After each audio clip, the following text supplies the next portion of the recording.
तो पिता परमेश्वर का धन्यवाद करते हैं अपने उद्धारकर्ता प्रेमी प्रभु यीशु मसीह के मधुर नाम में। धन्यवाद करते हैं आज की शाम के लिए। और जितने लोग जुड़ गए हैं, समय आगे बढ़ता चला जा रहा है, तो आइए आज की आराधना को हम त्रिएक परमेश्वर पिता, परमेश्वर पुत्र और परमेश्वर पवित्र आत्मा के नाम से प्रारंभ करते हैं। परमेश्वर के वचन में एक संध्या की प्रार्थना है जो भजन संहिता 141 में दाऊद राजा लिखते हैं। हे यहोवा, मैंने तुझे पुकारा है, मेरे लिए फुर्ती कर। जब मैं तुझको पुकारूं तब मेरी ओर कान लगा। मेरी प्रार्थना तेरे सामने सुगंध धूप और मेरा हाथ फैलाना संध्या काल का अन्न बलि ठहरे। तो आइए हम आज की आराधना को प्रार्थना के साथ प्रारंभ करेंगे। आइए प्रार्थना करेंगे। धन्यवाद करते हैं सर्वशक्तिमान पवित्र प्रेमी पिता परमेश्वर, धन्यवाद धन्यवाद धन्यवाद करते हैं आप जो स्तुति के सिंहासन पर विराजमान होते हैं।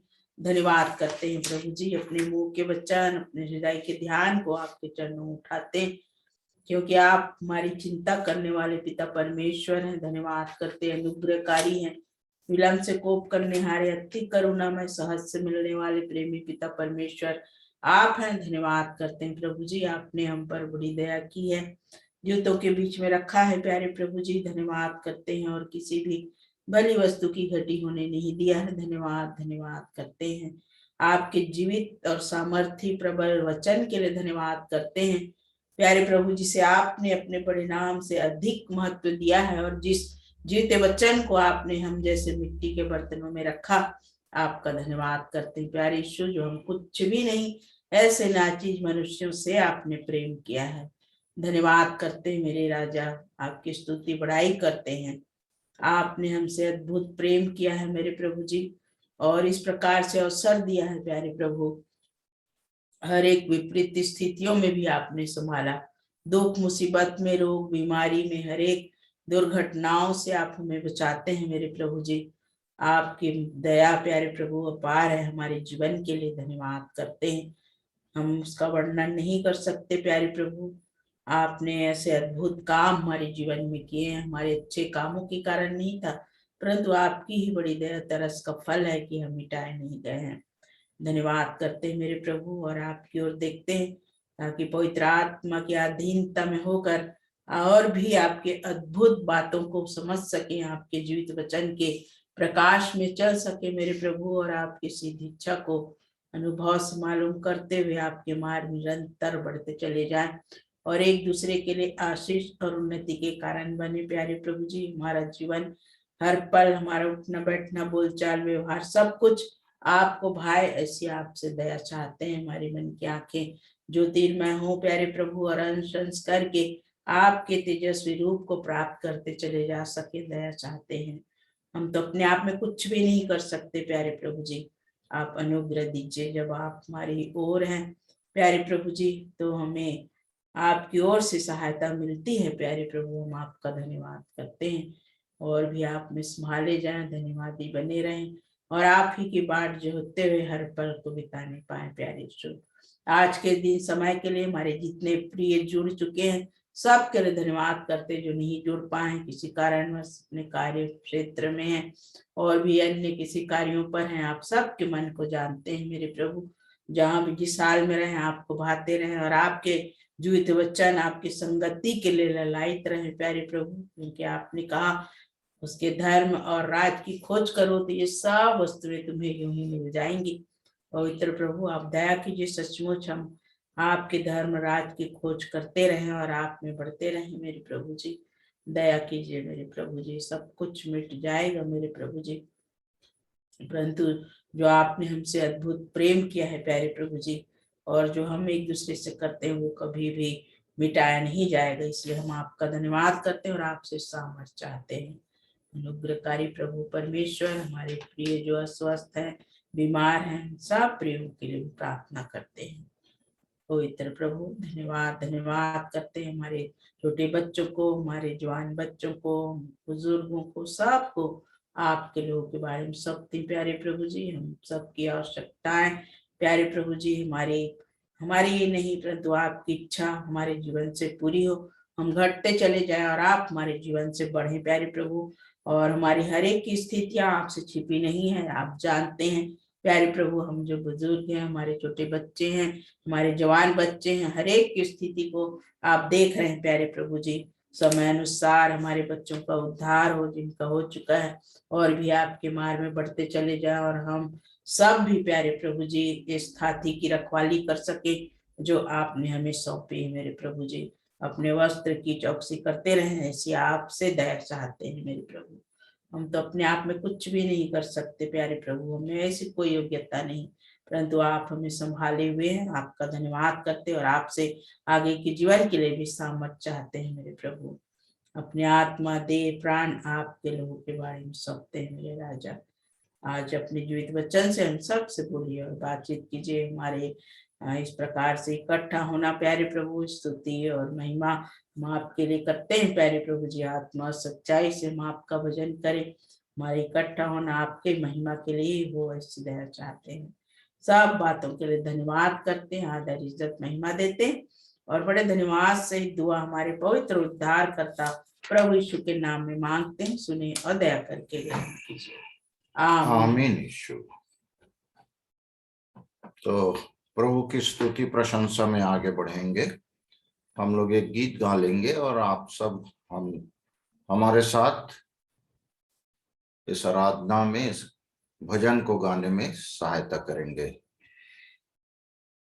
आए हैं हम तेरे चरणों में लेकर हम स्तुति, आए हैं हम तेरे चरणों में लेकर हम स्तुति, आए हैं हम तेरे चरणों में लेकर हम स्तुति, हालेलुया हालेलुया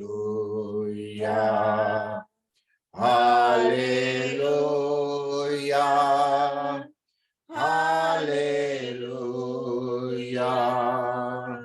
प्यारे मसीहा आशीष दे हमें, आत्मा से तू भर दे हमें।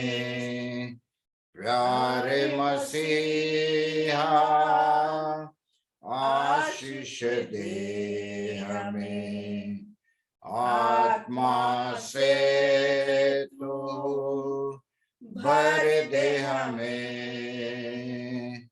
प्यारे मसीहा आशीष दे हमें, आत्मा से तू भर दे हमें।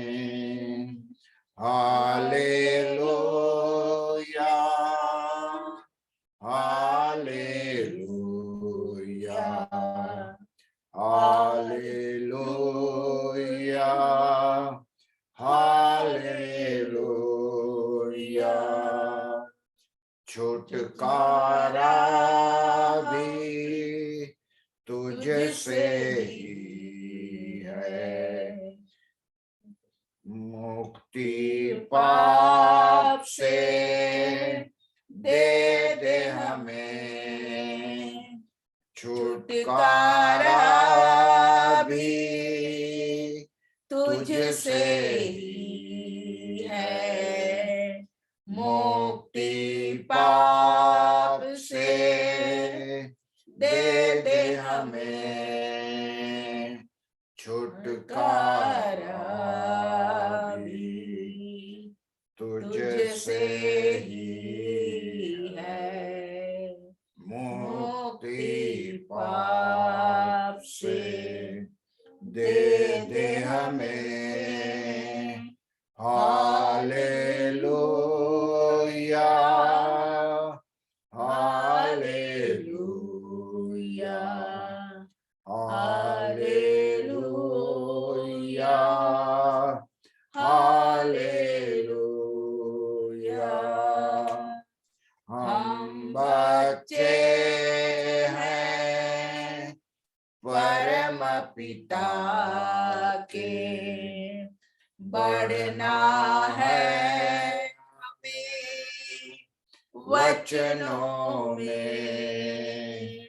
हम बच्चे हैं परम पिता के, बढ़ना है हमें वचनों में। Hallelujah hallelujah hallelujah hallelujah. हम तैयार हैं प्रभु जी तेरे लिए, जल्दी आ तू हमको लेने। हम तैयार हैं यीशु तेरे लिए, जल्दी आ तू हमको लेने। Hallelujah hallelujah hallelujah hallelujah.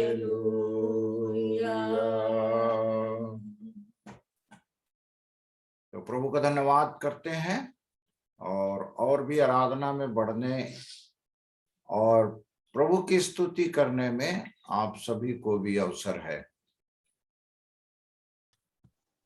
आप सबों को सलाम, प्रभु यीशु के नाम में प्रेम नमस्कार कहती हूँ। मैं भी प्रभु की महिमा में गीत गाऊंगी और ये पुराना गीत है और हम सब जानते हैं, सब एक साथ गाएंगे। मिलकर हम सन्ना तेरी गाते गाते, सारे जहां को सुनाते सुनाते, जय जय हो तेरी, महिमा हो तेरी प्रभु, सबको ये गीत सुनाते। हालेलुया, जय जय हो तेरी, महिमा हो तेरी प्रभु, सबको ये गीत सुनाते। सारे जहां का सहारा सहारा, डूबे हुओं का किनारा किनारा, नैया हमारी डोले डोले, मौजों में खाए हिलोरे हिलोरे, ले चल किनारे ले जा, बनकर तू माझी ले जा, हम सबको पार लगा दे। हालेलुया, ले चल किनारे ले जा, बनकर तू माझी ले जा, हम सबको पार लगा दे।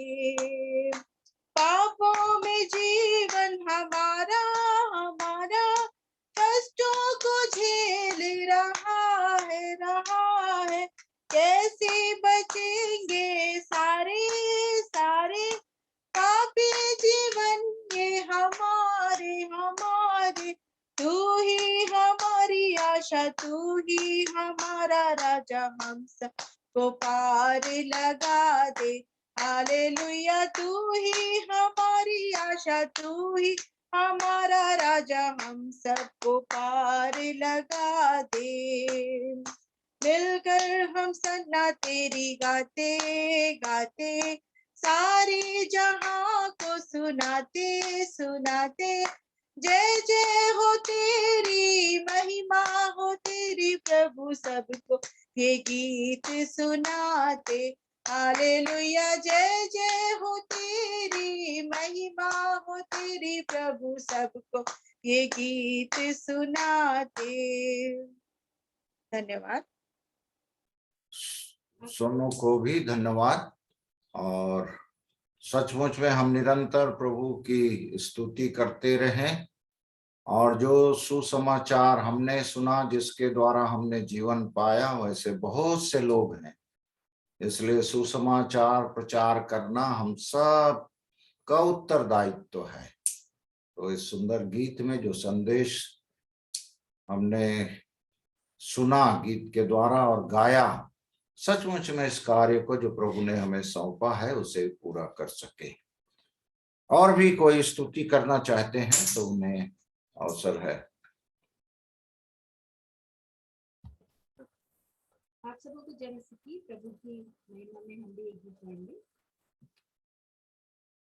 विनती सुनने वाले, मेरे आंसू निहारने वाले, चंगाई देने वाले, हो यीशु राजा, चंगाई देने वाले, हो यीशु राजा, विनती सुनने वाले,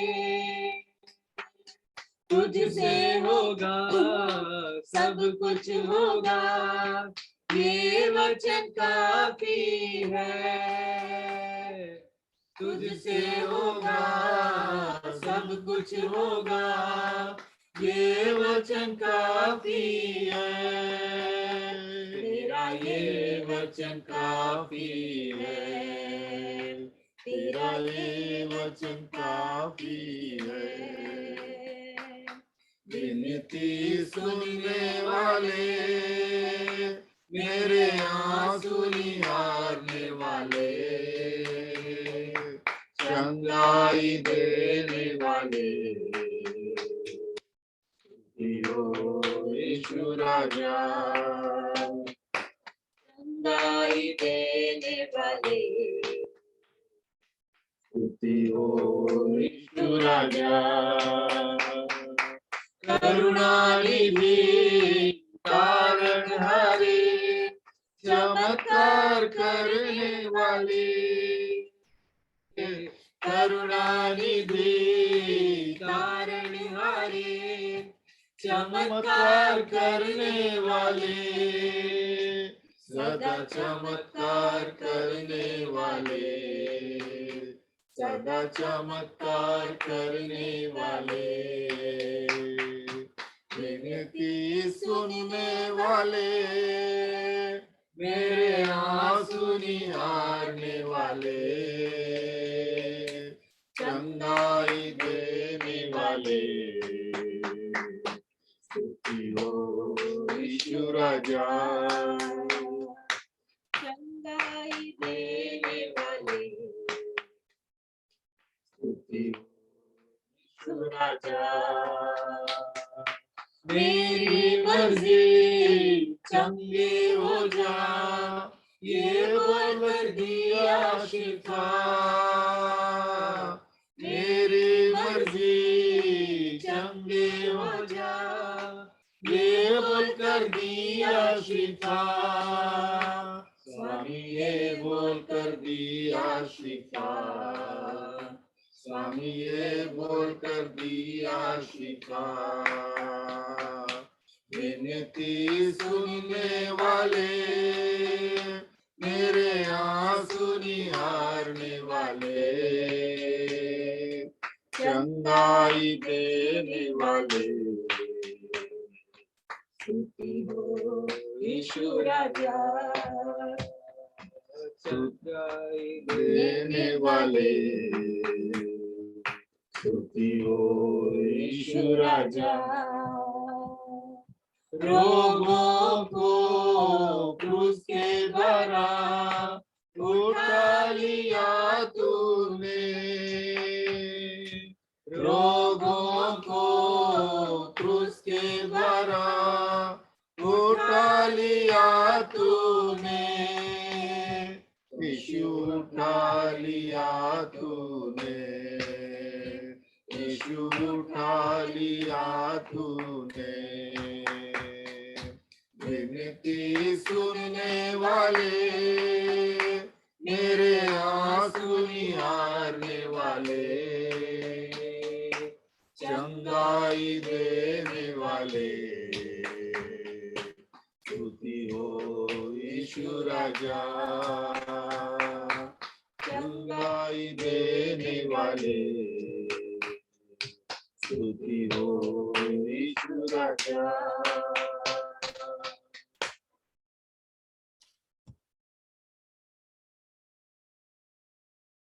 तो वास्तव में हमारा पिता परमेश्वर, जब हम यीशु मसीह के नाम से प्रार्थना करते हैं, कभी भी कहीं से भी वो हमारी प्रार्थना विनती निवेदन को सुनने के लिए तैयार रहते हैं।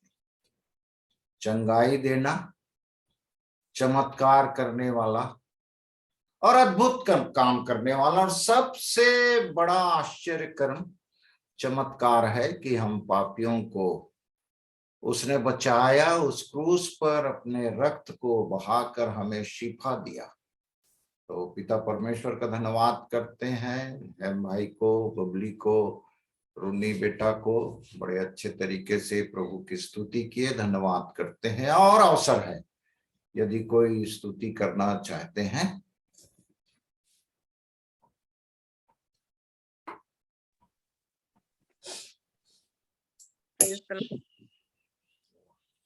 परमेश्वर की महिमा के लिए मैं भी एक स्तुति का गीत गाना चाहती हूँ। करता हूँ मैं तेरी चिंता, तू क्यों चिंता करता है। करता हूँ मैं तेरी चिंता, तू क्यों चिंता करता है। करता हूँ मैं तेरी चिंता, तू क्यों चिंता करता है। आंसुओं की घाटियों में हाथ ना छोड़ूंगा तेरा, आंसुओं की घाटियों में हाथ ना छोड़ूंगा तेरा। मेरी महिमा तू देखेगा, खुद को मेरे हाथों में दे दे। मेरी महिमा तू देखेगा, खुद को मेरे हाथों में दे दे। मेरी शक्ति मैं तुझको देता हूँ, चलाऊंगा हर दिन मेरी कृपा में। मेरी शक्ति मैं तुझको देता हूँ, चलाऊंगा हर दिन मेरी कृपा में। करता हूँ मैं तेरी चिंता, तू क्यों चिंता करता है। करता हूँ मैं तेरी चिंता, तू क्यों चिंता करता है। आंसुओं की घाटियों में हाथ ना छोड़ूंगा तेरा,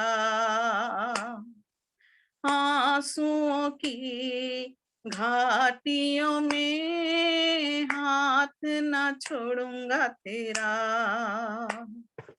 सभी तुझको भूलेंगे तो भी क्या मैं तुझको भूलूंगा कभी। सभी तुझको भूलेंगे तो भी क्या मैं तुझको भूलूंगा कभी। अपने हाथों में तुझे उठाकर चलाऊंगा हर दिन इसी जहां में। अपने हाथों में तुझे उठाकर चलाऊंगा हर दिन इसी जहां में। करता हूँ मैं तेरी चिंता, तू क्यों चिंता करता है। करता हूँ मैं तेरी चिंता, तू तू क्यों चिंता करता है। आंसुओं की घाटियों में हाथ ना छोड़ूंगा तेरा। आंसुओं की घाटियों में हाथ ना छोड़ूंगा तेरा। अब्राहम का मैं परमेश्वर हूँ, अद्भुत कार्य क्यों ना करूँगा। अब्राहम का मैं परमेश्वर हूँ, अद्भुत कार्य क्यों ना करूँगा। लाल सागर में रास्ता दिया, आज भी मैं करने के योग्य हूँ। लाल सागर में रास्ता दिया, आज भी मैं करने के योग्य हूँ। करता हूँ मैं तेरी चिंता, तू क्यों चिंता करता है। करता हूँ मैं तेरी चिंता, तू क्यों चिंता करता है। आंसुओं की घाटियों में हाथ ना छोड़ूंगा तेरा। आंसुओं की घाटियों में हाथ ना छोड़ूंगा तेरा। आंसुओं की घाटियों में हाथ ना छोड़ूंगा तेरा। धन्यवाद प्रभु। तो प्रभु की स्तुति हो उसके इन वादों के लिए। अपने वादा में वो सच्चा ठहरता है, वाचाओं प्रतिज्ञाओं का पिता परमेश्वर है। बस अर्थ है कि हम एक एक परमेश्वर के वचन में पूर्ण विश्वास करके आगे बढ़ें। और मैं धन्यवाद करता हूं अपनी बहन बेला डेनियल के लिए। और जैसे ही उन्होंने गीत शुरू किया, मुझको ध्यान आया कि ये काफी दिन से ये हमारे चिंतन का, मनन का, अध्ययन का ये विषय रहा है। तो हम सब मिलकर इन वचनों को अपने जीवन में पूर्ण करें, ऐसा हम प्रार्थना करते हैं। तो यदि और कोई स्तुति करना चाहते हैं तो जल्दी से, क्योंकि समय निकलता चला जा रहा है। यदि स्तुति में कोई हिस्सा लेना चाहते हैं तो एक गीत और गा सकते हैं। फिर उसके बाद जो जो वचन प्रभु ने हमको दिए हैं उनको हम रखेंगे गवाही के लिए, और जो आशीष प्रभु ने दिया है उन्हें भी बाद में गवाही के रूप में रखेंगे। तो यदि कोई स्तुति करना चाहते हैं तो अवसर है, अन्यथा आइए परमेश्वर के वचन को जो हमने आज सीखा है उसे रखेंगे। भजन संहिता 141 का मैं 2 पद पढ़ा था आज आराधना के प्रारंभ में, और उसके बाद आराधना आज की शुरू हुई। परंतु तीसरा और चौथा पद को मैं पढ़ना चाहूंगा। यहाँ यो लिखा है, हे यहोवा मेरे मुख पर पहरा बिठा, मेरे होठों के द्वार की रखवाली कर। मेरा मन किसी बुरी बात की ओर फिरने ना दे। मैं अनर्थकारी पुरुषों के संग दुष्ट कामों में न लगूं, और मैं उनके स्वादिष्ट भोजन वस्तुओं में से कुछ ना खाऊं। मैं पढ़ लूंगी भजन संहिता 128 का 6 पद है, पूरा को पढ़ लूंगी। क्या ही धन्य है हर एक जो यहोवा का भय मानता है और उसके मार्गों पर चलता है। तू अपनी कमाई को निश्चय खाने पाएगा, तू धन्य होगा और तेरा भला ही होगा। तेरे घर के भीतर तेरी स्त्री फलवंत दाखलता सी होगी। तेरी मेज के चारों ओर तेरे बालक जलपाई के पौधे से होंगे। सुन, जो पुरुष यहोवा का भय मानता हो वह ऐसी ही आशीष पाएगा। यहोवा तुझे सियोन से आशीष देवे और तू जीवन भर यरूशलेम का कुशल देखता रहे, वरन तू अपने नाती पोतों को भी देखने पाए, इस्राएल को शांति मिले। धन्यवाद। उसने आप हमारी दुर्बलताओं को ले लिया और हमारी बीमारियों को उठा लिया। मत्ती 8:17। परंतु जो यहोवा की बाट जोहते हैं वे नया बल प्राप्त करते जाएंगे। वे उकाबों की नाई उड़ेंगे, वे दौड़ेंगे और श्रापित ना होंगे, चलेंगे और थकित ना होंगे। यशायाह 40 का 31वां पद।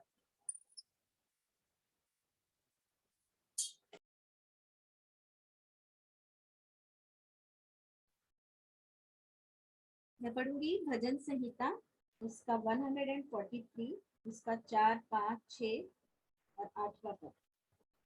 7 और 8। मेरी आत्मा भीतर से व्याकुल हो रही है, मेरा मन विकल है।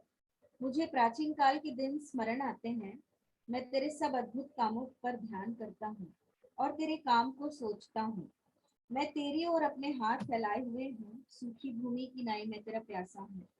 हे यहोवा, फुर्ती करके मेरी सुन ले, क्योंकि मेरे प्राण निकलने ही पर हैं। मुझसे अपना मुंह न छिपा, ऐसा ना हो कि मैं कब्र में पड़े हुओं के समान हो जाऊं। अपनी करुणा की बात मुझे शीघ्र सुना, क्योंकि मैंने तुझी पर भरोसा रखा है। जिस मार्ग से मुझे चलना है वह मुझको बता दे, क्योंकि मैं अपना मन तेरी ही ओर लगाता हूँ। इफिसियों 2 अध्याय उसका 8वां वचन। क्योंकि विश्वास के द्वारा अनुग्रह ही से तुम्हारा उद्धार हुआ है, और यह तुम्हारी ओर से नहीं वरन परमेश्वर का दान है। पहला राजा 9:3। यहोवा ने उससे कहा, जो प्रार्थना गिड़गिड़ाहट के साथ तूने मुझसे की है उसको मैंने सुना है। यह जो भवन तूने बनाया है उसमें मैंने अपना नाम सदा के लिए रखकर उसे पवित्र किया है, और मेरी आंखें और मेरा मन नित्य वहीं लगे रहे।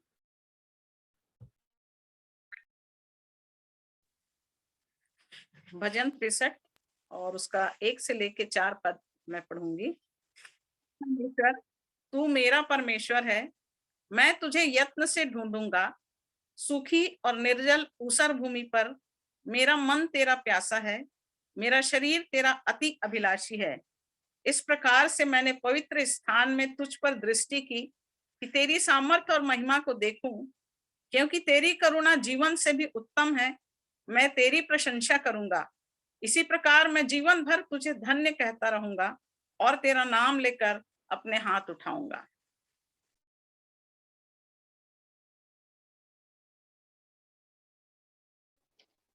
दूसरा कुरिन्थियों 2 का 14 वचन। परंतु परमेश्वर का धन्यवाद हो जो मसीह में सदा हमको जय के उत्सव में लिए फिरता है और अपने ज्ञान की सुगंध हमारे द्वारा हर जगह फैलाता है।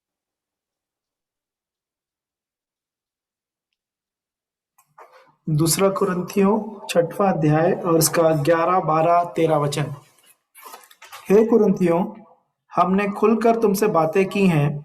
हमारा हृदय तुम्हारी ओर खुला हुआ है। तुम्हारे लिए हमारे मन में कोई संकोच नहीं, पर तुम्हारे ही मनों में संकोच है। पर अपने बच्चे जानकर तुमसे कहता हूं कि तुम भी उसके बदले में अपना हृदय खोल दो।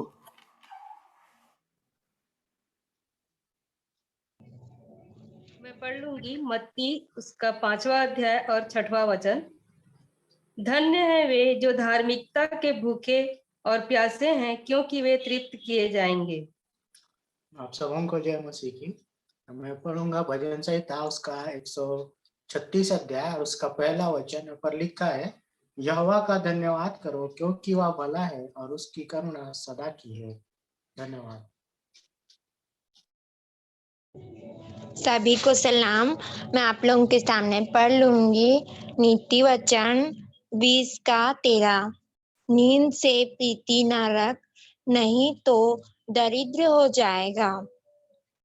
आंखें खोल, तब तू रोटी से तृप्त होगा।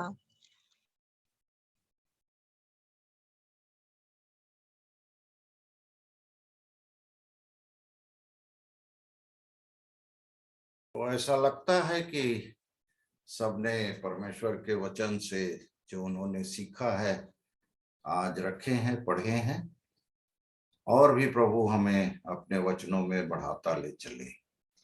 अब समय गवाहियों के लिए है। यदि किसी के पास गवाही है तो प्रभु की महिमा के लिए, हम सब की आशीष के लिए अवश्य गवाहियों को शेयर करें।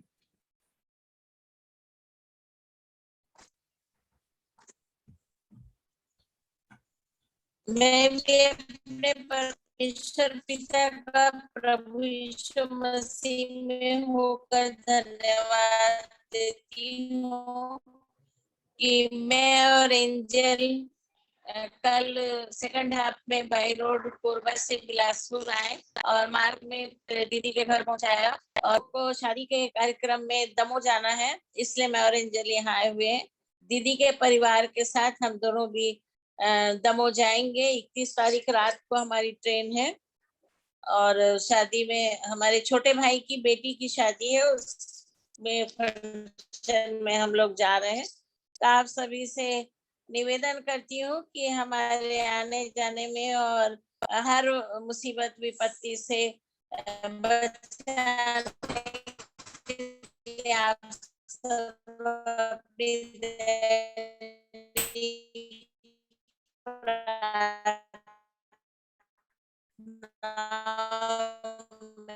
हमें याद कर, ये निवेदन है मेरा, और ये जैसे अब तक संभाले हैं विश्वास है। तो धन्यवाद।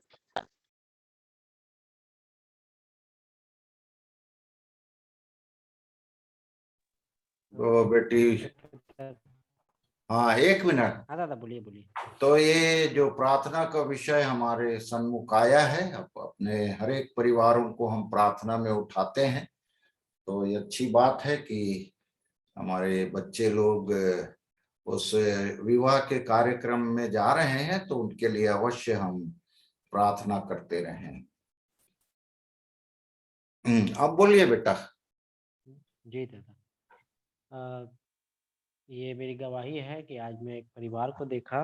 एक मीटिंग में गए थे हम लोग, और वहाँ फिर मीटिंग जैसे ही ख़त्म हुआ, फिर वहाँ से हम लोग निकले और 1-2 घर छोड़ के वो परिवार था, और उस परिवार को मैं बचपन से देखता आया हूँ। वो एक हिंदू परिवार था, और पूजा पाठ, छूत अछूत वो सब चीज़ उन लोग मानते थे, और बहुत ज़्यादा पूजा पाठ करते थे पूरा दिन भर में।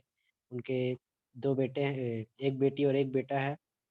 उनको भी मतलब कि उतना प्रेम से नहीं रहते थे उन लोग, और हमेशा लड़ाई झगड़ा टाइप का होता था। लेकिन फिर धीरे-धीरे कुछ उनके जीवन में ऐसा काम हुआ कि वो धीरे-धीरे होके प्रभु में आए और धीरे-धीरे आगे बढ़े। और आज जब उनसे मुलाकात हुआ मेरा, तो हम लोग सब कोई गए हुए थे, तो उनके घर भी गए, बहुत देर तक बातचीत हुआ उनसे। और इस बात को मैं देखा वहाँ कि उनको किसी की तलाश थी कि ये हमको मतलब कि ये जो जिसकी हम पूजा पाठ कर रहे हैं, वो हमको उतना नहीं दे पा रहा है जितना हम चाहते हैं। मतलब कि जितनी खुशी हमको चाहिए उतना हमको नहीं मिल पा रहा है बोले।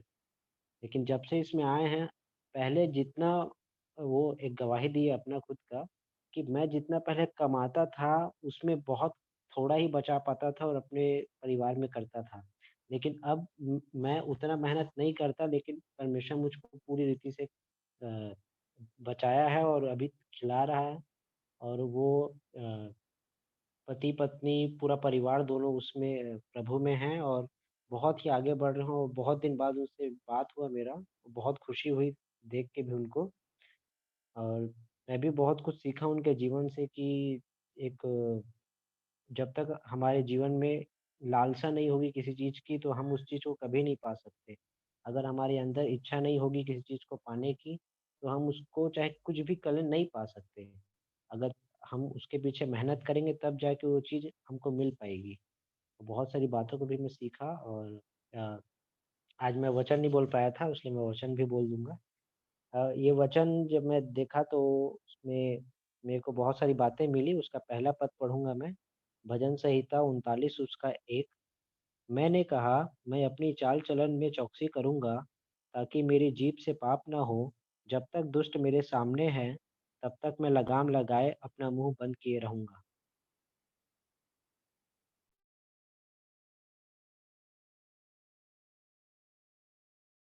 तो धन्यवाद करते हैं प्रशांत बेटे की गवाही के लिए, और उस परिवार को भी हम प्रार्थना में स्मरण करते रहें कि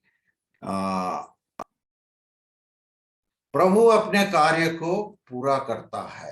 जो उसकी मनसा है आत्माओं को बचाने के लिए, वो अवश्य जो उनकी योजना में है वो बचाए जाते हैं। तो वो सुंदर परिवार जिनसे प्रशांत बेटा मिल सका, उसके लिए धन्यवाद करते हैं, और परिवार को प्रार्थना में रखें। नाम नहीं बताया बेटा ने, तो उस परिवार में जो मुखिया हैं उनका नाम बता दें, उनके और भी जितने सदस्यगण हैं, ताकि हम नाम ले लेकर उस परिवार के लिए प्रार्थना करेंगे। यदि प्रशांत जानता है तो उसको बताए।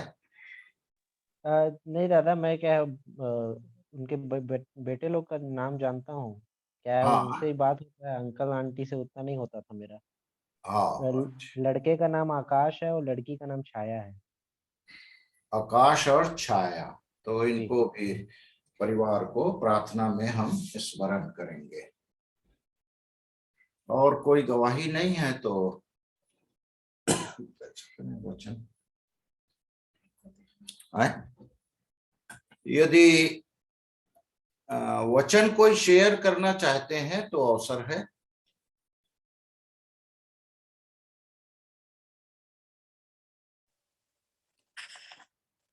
मैं परमेश्वर पिता का धन्यवाद करती हूँ उसके दिए हुए सुंदर जीवन के लिए, कि आज के सारे दिन उसने हमको संभाल कर रखा है और अपनी बड़ी दया के अनुसार उसके अनुग्रह में हमको इस पृथ्वी पर, जीवितों की पृथ्वी पर भला चंगा रखा है। जैसे कि कल भाई आपने बहुत सुंदर ये वचन को पढ़ा, और जब हम 139 भजन के 6वें पद में आए तो वचन में यहाँ पर लिखा हुआ है कि ये ज्ञान मेरे लिए बहुत कठिन है, ये गंभीर और मेरी समझ से बाहर है। तो ये वचन जब भाई साहब बोल रहे थे तो मेरे हृदय में उस ज्ञान के विषय में कुछ बातें प्रभु ने मेरे सामने प्रकट किया कि वास्तव में परमेश्वर का ज्ञान है क्या चीज। परमेश्वर का ज्ञान, और पहला कुरिन्थी और उसके पहले अध्याय के 24 पद में परमेश्वर का वचन जो कहता है कि परंतु जो बुलाए हुए हैं, क्या यहूदी क्या यूनानी, उनके निकट मसीह परमेश्वर की सामर्थ और परमेश्वर का ज्ञान है। तो ज्ञान जो दाऊद राजा कह रहा है कि बहुत कठिन है, तो सचमुच में मेरे प्रियो ये ज्ञान जो है वो मसीह है। परमेश्वर का वचन यहाँ कह रहा है कि मसीह परमेश्वर की सामर्थ और परमेश्वर का ज्ञान है। और जब मसीह ज्ञान है तो हमको उस ज्ञान को पाना इतना सहज और सरल नहीं है। मसीह को पाना अर्थात परमेश्वर के ज्ञान को पाना, यहाँ पर परमेश्वर का वचन कह रहा है। क्योंकि जो बुलाए हुए हैं, क्या यहूदी क्या यूनानी, उनके निकट, मतलब यहूदी और यूनानी हम जानते हैं कि कौन है यहूदी और कौन है यूनानी परमेश्वर की दृष्टि में। उनके निकट बोल रहा है, चुने हुए और जो चुने हुए नहीं है, उन सब के लिए मसीह है परमेश्वर की सामर्थ और परमेश्वर का ज्ञान। और उसके 30 पद में यहाँ पर कहता है, उसी एक अध्याय के 30 पद में, परंतु उसी की ओर से तुम मसीह यीशु में हो, जो परमेश्वर की ओर से हमारे लिए ज्ञान ठहरा। तुम उसी की ओर से मसीह यीशु में हो। हम जब प्रभु को अपने जीवन को समर्पित करते हैं, जब हम जानते हैं कि यीशु मसीह मेरे गुनाहों के लिए, मेरे पापों के लिए इस धरती पर मेरे लिए मनुष्य बन के आया और मेरे गुनाहों के खातिर उसने अपना जीवन बलिदान किया, तो मेरे प्रियो ये सिर्फ एक घटना नहीं है कि यीशु मसीह इस पृथ्वी पर आया, परंतु यीशु मसीह जब पृथ्वी पर आया तो परमेश्वरत्व को, जैसा फिलिप्पी में लिखा हुआ है कि परमेश्वरत्व को उसने क्या किया, शून्य कर दिया। हमारे लिए उसने अपने आप को पहले शून्य किया, और जब शून्य किया तब उसने लिखा हुआ है आगे कि उसने दास का रूप धारण किया और मनुष्य की समानता में आ गया। हम मनुष्य के रूप में यीशु मसीह को यदि इस पृथ्वी पर देखते हैं तो हमको लगता है कि हमारे समान एक मनुष्य है। हाँ, हमारे लिए आया है, हमारे जीवन को पापों से छुड़ाने के लिए आया है। परंतु इसके अलावा परमेश्वर ने अपने ज्ञान को हमारे बीच में भेजा कि हम उस ज्ञान को अपने जीवन में प्राप्त कर लें, क्योंकि यहाँ 30 पद में कह रहा है कि उसी की ओर से तुम मसीह यीशु में हो। जब हम यीशु मसीह का अंगीकार करते हैं, जब हम यीशु मसीह को अपना मुक्तिदाता स्वीकार करते हैं, तो मेरे प्रियो हमारे अंदर वो ज्ञान हमारे भीतर प्रवेश करता है, जो दाऊद राजा कह रहा है कि मेरे लिए बहुत कठिन है, मैं इस ज्ञान को समझूं कैसे। और कह रहा है कि जो परमेश्वर की ओर से हमारे लिए ज्ञान ठहरा। परमेश्वर की दया से जब हम यीशु मसीह के जीवन को अपने अंदर लेते हैं तो वो ज्ञान हमारे जीवन में ठहरता है, अर्थात धर्म और पवित्रता और छुटकारा। और जब ज्ञान हमारे जीवन में आएगा तो ये 3 बातें हैं। पहला है धार्मिकता, दूसरा है पवित्रता और तीसरा है छुटकारा। जब मसीह जो ज्ञान के रूप में हमारे जीवन में प्रवेश करता है तो हम धार्मिकता के जीवन को जिएंगे, दूसरा हम पवित्रता के जीवन को जिएंगे और तीसरा हम छुटकारे को अपने जीवन में निरंतर प्राप्त करते चले जाएंगे जब तक हम इस पृथ्वी पर रहेंगे। ये मसीह का ज्ञान है हमारे जीवन के लिए। और भी जैसे कि रोमियो में बताया गया है, रोमियो की पत्री उसके 11 अध्याय में और उसके 33 पद में लिखा हुआ है कि आहा, परमेश्वर का धन और बुद्धि और ज्ञान क्या ही गंभीर है, उसके विचार कैसे अथाह और उसके मार्ग कैसे अगम है। परमेश्वर की बुद्धि, परमेश्वर का धन, परमेश्वर का ज्ञान हमारे जीवन के लिए गंभीर है बोल रहा है। यहाँ पर दाऊद राजा भजन 139 में कह रहा है कि ज्ञान मेरे लिए बहुत कठिन है और ये गंभीर है, ये मेरी समझ से परे है। तो परमेश्वर जो प्रभु यीशु मसीह में होकर हमारे जीवन को बदलता है और यीशु मसीह जो हमारे अंदर प्रवेश करता है तो वो ज्ञान हमारे अंदर आता है।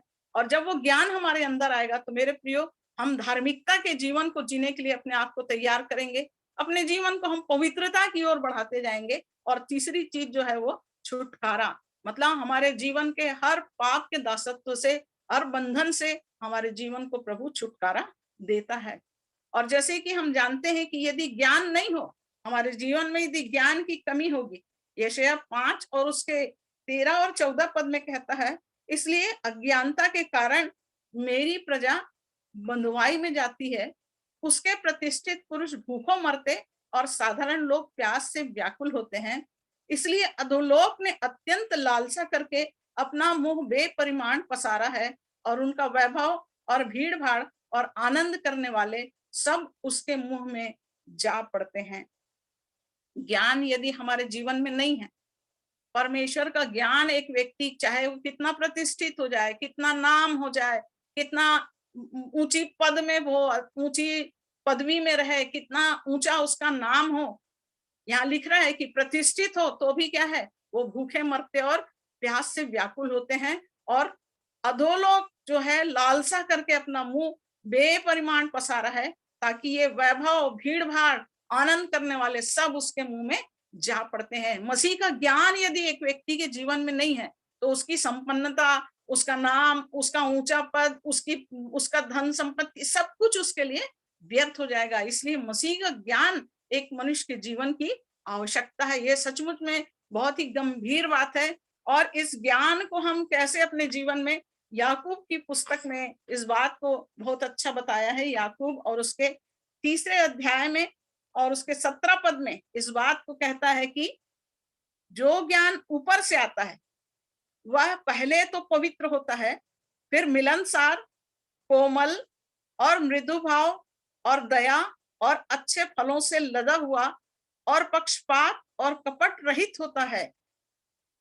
ये ज्ञान जो ऊपर से आता है, अर्थात परमेश्वर का जो ज्ञान जो ऊपर से आया है हमारे जीवन में, यीशु के रूप में हमारे जीवन में आया है, पहले क्या है, वो पवित्र है। हमारा यीशु मसीह पवित्रता से परिपूर्ण है और हम उसके जीवन को देखते हैं कि कैसा वो मिलनसार था, कैसे वो कोमल था, कैसे वो मृदु भाव और दया से भरा हुआ था। और उसके एक एक गुण जो एक अच्छे फलों से लदा हुआ जीवन प्रभु यीशु मसीह के पास था। तो जो ज्ञान ऊपर से आता है हमारे जीवन में, इस बात को देखना है। 15 पद में उस एक और ज्ञान की बात बता रहा है कि ये ज्ञान वो नहीं जो ऊपर से उतरता है, वह संसारी और शारीरिक और शैतानी है। एक ज्ञान और है जो संसारिक है, शैतानिक है। उसमें लिखा हुआ है कि जहां डाह और विरोध होता है वहां बखेड़ा और हर प्रकार का दुष्कर्म भी होता है। ऐसा ज्ञान जिसको आज हम देखते हैं, बड़े बड़े पद में लोग, आज बड़े बड़े साइंटिस्ट और बड़े बड़े नामी लोग, ज्ञानी लोग पाए जाते हैं, लेकिन उस ज्ञान को परमेश्वर का ज्ञान नहीं बोला है। वो ज्ञान डाह, विरोध, बखेड़ा, दुष्कर्म से भरा हुआ ज्ञान होता है। आज हम देखते हैं नौकरियों में कि जो बड़े बड़े पद में रहते हैं वह कैसी भ्रष्ट नीतियों को अपने जीवन में लेके चलते हैं और वो नहीं जानते हैं, परमेश्वर के उस ज्ञान को नहीं जानते। तो एक ज्ञान वो है जो मनुष्य संसारिक रीति से प्राप्त करता है, जो शैतानिक है, जो डाह, विरोध, बखेड़ा, दुष्कर्म, इन सब बातों से भरा हुआ है। परंतु यीशु मसीह वो ज्ञान है जो ऊपर से उतरा, और वो ज्ञान हमारे लिए पवित्र होता है, मिलनसार होता है, कोमल होता है, मृदु भाव और दया और अच्छे फलों से लदा हुआ, पक्षपात और कपट रहित विश्वास से भरा हुआ। तो हमको इस ज्ञान को अपने जीवन में प्राप्त करना है कि क्या सचमुच में मसीह का ज्ञान, मसीह जो हमारे अंदर में बसने के लिए चाहता है, जो हमारे जीवन को प्रभु उस स्वरूप में जो इसमें लिखा हुआ है कि वो पहले पवित्र होता है। हमारे जीवन में यदि मसीह है तो पवित्रता हमारे जीवन का भाग बनेगा। हम मिलनसार होते चले जाएंगे, हम कोमल होते चले जाएंगे हर परिस्थितियों में, चाहे संसार के लोगों के साथ हो। हमारा जीवन कोमल और मृदु भाव से भरा होगा, दया और अच्छे फलों से, अच्छे फल, आत्मा के फलों से हम भरते चले जाएंगे। तो ये ज्ञान जो दाऊद राजा कह रहा है मेरे लिए बहुत कठिन है। संसार में सचमुच में आज बहुत सारे ऐसे लोग हैं जो परमेश्वर के ज्ञान से रहित हैं। ये कठिन बात है, परंतु परमेश्वर का धन्यवाद कि हमारे जीवनों में परमेश्वर ने उस ज्ञान को प्रकट किया और हम उस ज्ञान के द्वारा परमेश्वर की उपस्थिति को अपने जीवन में प्राप्त करके, मसीह को अपने अंदर बसा करके हम उस ज्ञान को अपने जीवन में इस रीति से पूरा कर सकते हैं जो याकूब की पत्री उसके 3 के 17 अध्याय में लिखा हुआ है कि वो ज्ञान कैसा है।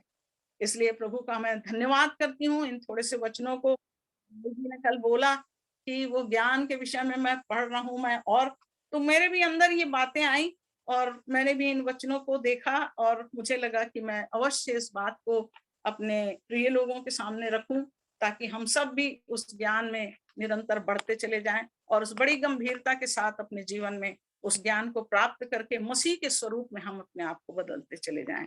मैं परमेश्वर पिता का धन्यवाद देती हूँ इस सुंदर वचनों के लिए जो अपनी बड़ी दया के अनुसार हमें प्रकट करता है, बताता है, प्रभु आत्मा में होकर इन बातों को प्रकट करता है। मेरे प्रियो, मैं धन्यवाद देती हूँ सुंदर गवाही के लिए भी। और इन बातों को जब हम आपस में एक दूसरे के साथ मिलते हैं, बैठते हैं और शेयर करते हैं तो सचमुच में हम वचन के द्वारा अपने आप में और जांचे जाते हैं कि हम कैसे अपने जीवन को प्रभु की समानता में बदलते चले जाएं। तो मैं प्रभु का धन्यवाद देती हूँ।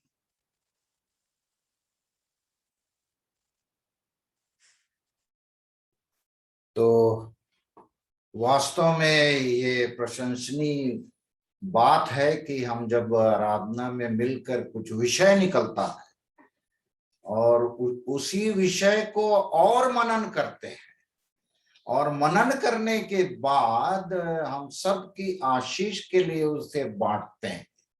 ये कैसा कनेक्टिविटी प्रभु देता है। और निश्चित बात है कि जो भी विषय हमारे पारिवारिक आराधना में आते हैं उसमें हम केवल एक बोलने वाला नहीं परंतु सुनने वाले भी उन विषयों को लेकर मनन चिंतन करके हम सब की आशीष के लिए बांटते हैं। ये वास्तव में धन्यवाद का विषय है और अपनी बहन को बेला डेनियल को मैं हृदय से धन्यवाद करता हूं। और जो पहला कुरिन्थी उन्होंने पढ़वाया तो 1-2 वचन उसी अध्याय से मैं रखना चाहता हूं। जब बहन इसको रख रही थी तो और उन्होंने क्लियर कर दिया, क्लियर जो मैं अभी रखना चाह रहा हूं उसको उन्होंने क्लियर कर दिया कि ये संसार का ज्ञान और परमेश्वर का ज्ञान, there is a vast difference, मतलब वो दोनों बिल्कुल अलग बात है। और मैं मूसा को याद करने लगा, मिस्री विद्या वहां की उस समय की सर्वश्रेष्ठ, संसार की सर्वश्रेष्ठ वो विद्या थी, ज्ञान थी, जो मूसा राजमहल में रहकर पाया। परमेश्वर ने कहा ये ज्ञान मुझे नहीं चाहिए, ये इस ज्ञान से काम नहीं होगा मेरा काम। और सचमुच में परमेश्वर का काम जो उसने मूसा को सिखाया, वो जलती झाड़ी में दर्शन देखकर, और उसको कुछ नहीं मालूम था, उसने कहा फिर मिस्र में जाओ, और आज्ञाकारी बन के वो मिस्र में गया और अद्भुत चिन्ह और चमत्कार और एक दुर्दशा में पड़े हुए लोगों को निकालने के लिए परमेश्वर ने अपनी ज्ञान को मूसा को दिया, और उस ज्ञान के द्वारा वो सचमुच में एक महान महान कहना चाहिए, वो परमेश्वर का दास बना, जिससे परमेश्वर आमने सामने बात करता था। और उसी बात को यहाँ 19 पद से मैं पढ़ूंगा। पहला कुरंथी 1:19। बहन ने इसको स्पष्ट कर दिया है, परंतु उसको वचनों के सपोर्ट को देते हुए मैं इसको पढ़ना चाहूंगा। क्योंकि लिखा है, 19 से जो पद शुरू होता है, क्योंकि लिखा है क्या लिखा है, मैं ज्ञानवानों के ज्ञान को नष्ट कर दूंगा। और बड़ा सुंदर एग्जाम्पल बहन ने दिया, अच्छे ऊंचे ऊंचे ऊंचे पद में है। और सचमुच में यदि परमेश्वर का ज्ञान, उसको स्पष्ट आगे का ये पौलुस कर रहे हैं, और वो है उद्धार।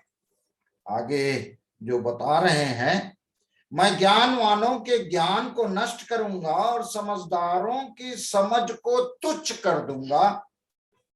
कहाँ रहा ज्ञानवान, कहाँ रहा शास्त्री? ये सबका अद्भुत रूप से बेटा रूपेश ने मनन कराया है, चिंतन कराया है, परंतु मैं इसको रखना चाहूंगा। कहाँ रहा शास्त्री, कहाँ रहा इस संसार का विवादी? क्या परमेश्वर ने संसार के ज्ञान को मूर्खता नहीं ठहराया? और आगे, क्योंकि जब परमेश्वर के ज्ञान के अनुसार संसार ने ज्ञान से परमेश्वर को न जाना, ज्ञान से न जाना, तो परमेश्वर को यह अच्छा लगा। अब यहाँ शुरू होता है परमेश्वर का ज्ञान, कि परमेश्वर को यह अच्छा लगा कि इस प्रचार की मूर्खता क्या कॉन्ट्राडिक्शन है, प्रचार की मूर्खता के द्वारा विश्वास करने वालों को उद्धार दे। ये परमेश्वर का ज्ञान ऐसे लोग पाते हैं। ये शुरुआत है, उद्धार देने के बाद फिर इन दिनों हम देख रहे हैं कैसा परमेश्वर अपने वचन की अद्भुत बातों को, और विशेष करके जिन्होंने उद्धार पाया है उनके लिए ये ज्ञान बढ़ता चला जा रहा है। परमेश्वर के इस वचन के अनुसार जो ज्ञान परमेश्वर अपने लोगों को उस समय दिए थे, पुराने नियम, नए नियम, प्रारंभिक कलीसिया, वो ज्ञान में हम निरंतर बढ़ते जाएं। तो 25 को भी पढ़ लूंगा। 25 को तो पढ़वाई है क्या सिस्टर? हाँ, 25 को पढ़वाई है वो। तो ये उद्धार और यहूदी और यूनानी का 22 पद में इसका वर्णन है। यहूदी तो चिन्ह चाहते हैं और यूनानी ज्ञान की खोज में रहते हैं। दोनों को मिला क्या? ना यहूदी ना ज्ञानी। अन्य जातियों को कैसे परमेश्वर ने अपने उस हम जंगली दाखलता को सच्ची दाखलता में साट दिया, और इस प्रकार से परमेश्वर की योजना में हम सब सम्मिलित होकर बढ़ते चले जाएं।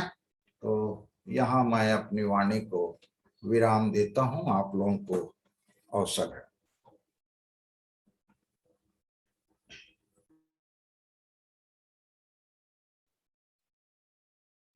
सबला सलाम। प्रभु यीशु मसीह के नाम में सभी को प्रेम नमस्कार। सब छत्तीसगढ़ी लोग दिखाई दे रहे हैं तो सबला सलाम, कोटि कोटि नमस्कार ऐसे बोलते हैं ना। तो प्रभु में एक बार फिर से प्रभु में हम आनंदित हैं, तो प्रभु के महान नाम को हम धन्य कहते हैं। और मैं धन्यवाद देता हूं दादी के विषय में कि उन्होंने जो सीखा उन्होंने रखा हमारे सामने में, और बड़े अच्छे तरीके से बताया। मैं तो ऐसा लग रहा था कि थोड़ा और देर चलता तो अच्छा लगता, और प्रभु के अनुग्रह से हम इन बातों को समझने के लिए पाते। तो कुछ बातों को जो मैंने इनमें सीखा है मेरे प्रियो, दादी ने एक बड़ा अच्छा सेंटेंस का उपयोग किया कि परमेश्वर का ज्ञान, और जैसे डिफरेंशिएशन चल रहा है ना, परमेश्वर का ज्ञान, मनुष्य का ज्ञान, संसारिक ज्ञान, और ज्ञान के पीछे बहुत पागलपन है, चिन्ह के पीछे बहुत पागलपन है, बहुत उसका परसुएशन बहुत ज्यादा है। तो जो ज्ञान के पीछे वो ज्ञान में फंसेगा, ये परमेश्वर पिता का निर्णय है। और जो चिन्ह के पीछे वो चिन्ह में फंस जाएगा। प्रकाशित वाक्य में ये बात भी है कि आने वाले टाइम में वो चिन्ह से ही तो भरमा जाएंगे, परंतु जो विश्वास से अनदेखी वस्तुओं के पीछे में लगे रहते हैं आशा से, वो परमेश्वर के पीछे पाएंगे। तो दादी ने एक शब्द का, एक सेंटेंस कहा जो मुझे बहुत पसंद आया कि परमेश्वर का ज्ञान है क्या, और उसका वन वर्ड आंसर है मसीह। परमेश्वर के ज्ञान को किसी ने कभी भी नहीं समझा, और जिसने भी समझा उसने मसीह को पहले समझा, क्योंकि मसीह ही है परमेश्वर का ज्ञान। लिखा है ये वो बातें हैं जो वो छुपी हुई थी, हिडन फ्रॉम एजेस लिखा है। इफिसियों की पत्री अगर आप पढ़ेंगे तो छिपी हुई थी, हिडन फ्रॉम एजेस। अगर आप इफिसियों की, पिछले दिनों भी हम लोग देख रहे थे इसको, इफिसियों की पत्री 3 अध्याय और 9 वचन से मैं पढ़ना चाहूंगा, 8 वचन से पढ़ना चाहूंगा कि ये परमेश्वर के बिना, मसीह के बिना क्यों असंभव है, क्यों पवित्र आत्मा के बिना ये चीजें असंभव है, और क्यों परमेश्वर पिता के बनाए हुए रास्ते के बिना ये असंभव है। लिखा है इफिसियों 3 के 8 वचन में, देखिएगा क्या लिखा है।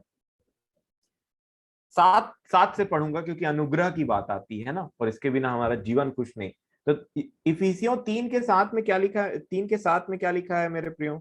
मैं परमेश्वर के अनुग्रह के उस दान के अनुसार, अनुग्रह के दान के अनुसार, फ्री गिफ्ट लिखा है, जो उसकी सामर्थ के प्रभाव के अनुसार मुझे दिया गया, उस सुसमाचार का सेवक बना, उस सुसमाचार का सेवक बना। लिखा है मुझ पर जो सब पवित्र लोगों में से छोटे से भी छोटा हूं, यह अनुग्रह हुआ कि मैं अन्य जातियों को मसीह के अगम्य धन का सुसमाचार सुनाऊं। ये वो अनसर्चेबल राइचस ऑफ क्राइस्ट, जिसको खोजा नहीं जा सकता।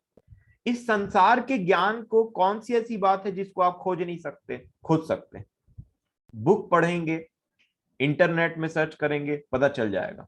लेकिन जो मसीह का ज्ञान है हृदय में, जिसके द्वारा जीवन जिया जाता है, वो अगम्य है। लिखा है वो ऐसे जगह में रखा हुआ है जो अगम्य धन है, अगम्य धन का सुसमाचार सुनाओ। और जो अगम्य है, मान लीजिए मैं ही कुछ चीज को बैंगलोर में छिपा दूं तो आप खोज नहीं पाएंगे वहां से आकर के। यहाँ अगर आप दूसरे स्टेट, मान लीजिए आप छत्तीसगढ़ से आते हैं, या फिर आप दिल्ली से आते हैं, मुंबई से आते हैं, कहीं से भी आ जाइए, और मैं बैंगलोर में कोई चीज को छुपा दूं और आपने नहीं जाना कि मैंने कहाँ छुपाया उस चीज को। बहुत सारे जगह है बैंगलोर में, कहीं भी मैं छुपा दूं तो आप उसे खोज नहीं पाएंगे। ये तो मनुष्य के छिपाए हुए चीज को मनुष्य नहीं खोज पाता है। तो जो अगम्य धन परमेश्वर ने छिपा करके रखा है, उसको मनुष्य कैसे पा सकता है? पॉसिबल ही नहीं। आगे क्या लिखा है? लेकिन बड़ी दया किस बात की है? 9 वचन में क्या लिखा है? और सब पर यह बात प्रकाशित करूं कि उस भेद का प्रबंध क्या है, जो सबके सृजनहार परमेश्वर में आदि से गुप्त था। यही है हिडन फ्रॉम एजेस, आदि से गुप्त था। ये क्या है? एक प्रकार का ये एक मिस्ट्री है, एक भेद है, लिखा है भेद। प्रभु यीशु मसीह जब पैरेबल में बात करते थे मेरे प्रिय, जब दृष्टांतों में बात करते थे, इस संसार की चीजों को लेकर के बात करते थे, परंतु सुनने वालों को समझ में नहीं आता था जब तक प्रभु खुद ना बताएं कि मैंने क्यों इसको ऐसा बोला। चेले भी पीछे पड़े रहते थे, प्रभु इसका मतलब क्या है जरा बताइए, अकेले में पूछते थे। तो अकेले में प्रभु ने जिस पर चाहा उस पर उसने प्रकट किया।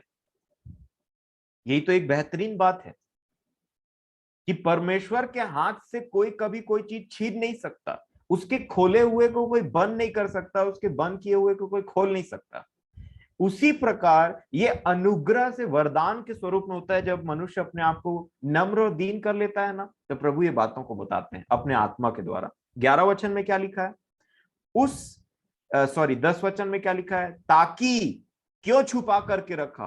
ताकि अब कलीसिया के द्वारा परमेश्वर का विभिन्न प्रकार का ज्ञान उन प्रधानों और अधिकारियों पर जो स्वर्गीय स्थानों में है प्रकट किया जाए। ये कलीसिया को ही पता है, ये कलीसिया को ही पता है, और सिर्फ कलीसिया को ही पता रहेगा। और इसीलिए मेरे प्रियो ऐसा भी लिखा है कि ये वो बातें हैं जो परमेश्वर ने अपने प्रेम रखने वालों के लिए रखी हैं, कलीसिया पे प्रकट हो रहा है मेरे प्रियो। तो जब तक मैं और आप प्रभु के कलीसिया का पार्ट हैं, वो बातें परमेश्वर हम पर प्रकट करता है।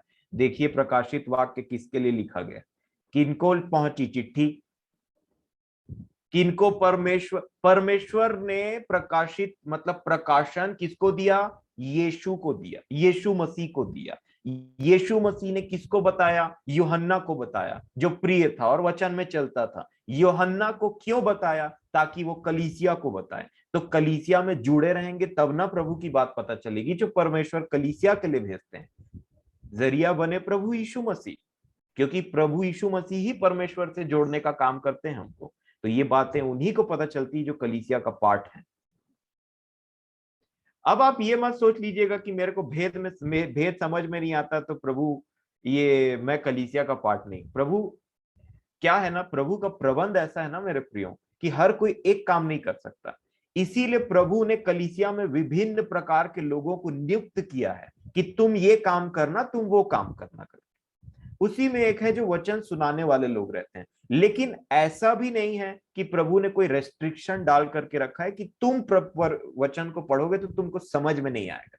ऐसी भी कोई बात नहीं है। जो ढूंढेगा वो पाएगा, जो विश्वास करेगा वो परमेश्वर की सामर्थ को देखेगा।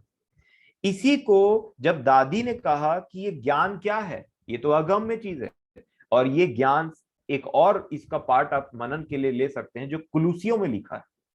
अगर आप कुलूसियों की पत्री उसका 3 अध्याय और 10 वचन को देखेंगे तो यहाँ पे क्या लिखा है, देखिए लिखा है, जब हम जानते हैं कि प्रभु में वही है जो नई सृष्टि है ना, जो नया मनुष्य है। क्योंकि आदम का कुछ भी, पुराने आदम का कुछ भी प्रभु यीशु मसीह के कलीसिया में नहीं रहना चाहिए। और ये चीज होने के लिए लिखा है कुलूसियों 3:10 में पौलुस कहते हैं, और नए मनुष्यत्व को पहन लिया है जो अपने सृजनहार के स्वरूप के अनुसार ज्ञान। ये ऐसा ज्ञान है जो अपने सृजनहार, जो परमेश्वर पिता का स्वभाव प्रभु यीशु मसीह ने प्रकट किया, और हम लिखित रूप से जानते हैं कि परमेश्वर ऐसा है, ये प्रभु ने स्वयं प्रकट करके दिखा दिया। इसी को समझना, मसीह के चाल चलन को समझ करके अपने जीवन के लिए मानना ही ज्ञान है। क्योंकि लिखा है नए मनुष्यत्व को पहन लिया। तो नए मनुष्यत्व को पहन लिया तो वो कैसे कैसे प्रोग्रेस करते हैं प्रभु, आगे लिखा है। जो ये नया मनुष्यत्व कैसे आगे बढ़ता है, पुराना होने से कैसे बचेगा नया मनुष्य, जो अपने सृजनहार के स्वरूप, इंग्लिश में अच्छे से और लिखा है which is being renewed, नया हो जाता है, in knowledge after the image of its creator। अपने सृजनहार के स्वभाव में नया होता है, संसार के स्वभाव में नया नहीं होता। संसार के ज्ञान की बात नहीं है। जैसा पढ़ते हैं ना कि यीशु ने वैसा किया, यीशु ने वैसा किया, जैसा किया वैसा सिखाया, ऐसी बातों को कहा, ऐसा किया, तो हम देखते हैं कि हमारे सृजनहार ने क्या किया, क्योंकि यीशु के लिए क्या लिखा है, सब वस्तुएं उसी के द्वारा, उसी के लिए है। सबसे पहला है वो, उसी ने सब चीज बना दिया, है ना।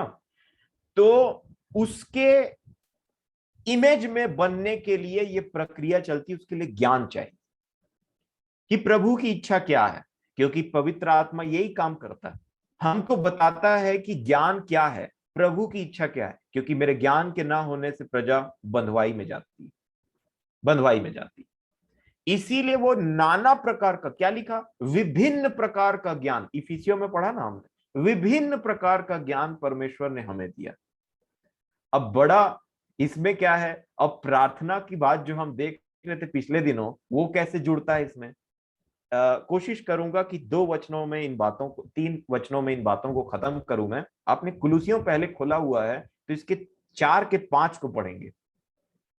4 के 5, कुलुसियों 4 अध्याय 5 वचन। एक बात लिखा है यहाँ पे, क्या लिखा, अवसर को बहुमूल्य समझकर बाहर वालों के साथ बुद्धिमानी से व्यवहार करो। इंग्लिश में लिखा है वॉक इन विजडम। एक विजडम है जो मिलता है, और ये क्या बोल रहा है, वॉक इन विजडम, बुद्धिमानी में चलो, बुद्धिमानी से व्यवहार करो। तो एक है बुद्धि जो सुना जाता है, और एक है बुद्धि जिसमें चला जाता है। जो सुना हुआ चीज है उसमें चलें कैसे, क्योंकि सुनते तो बहुत है।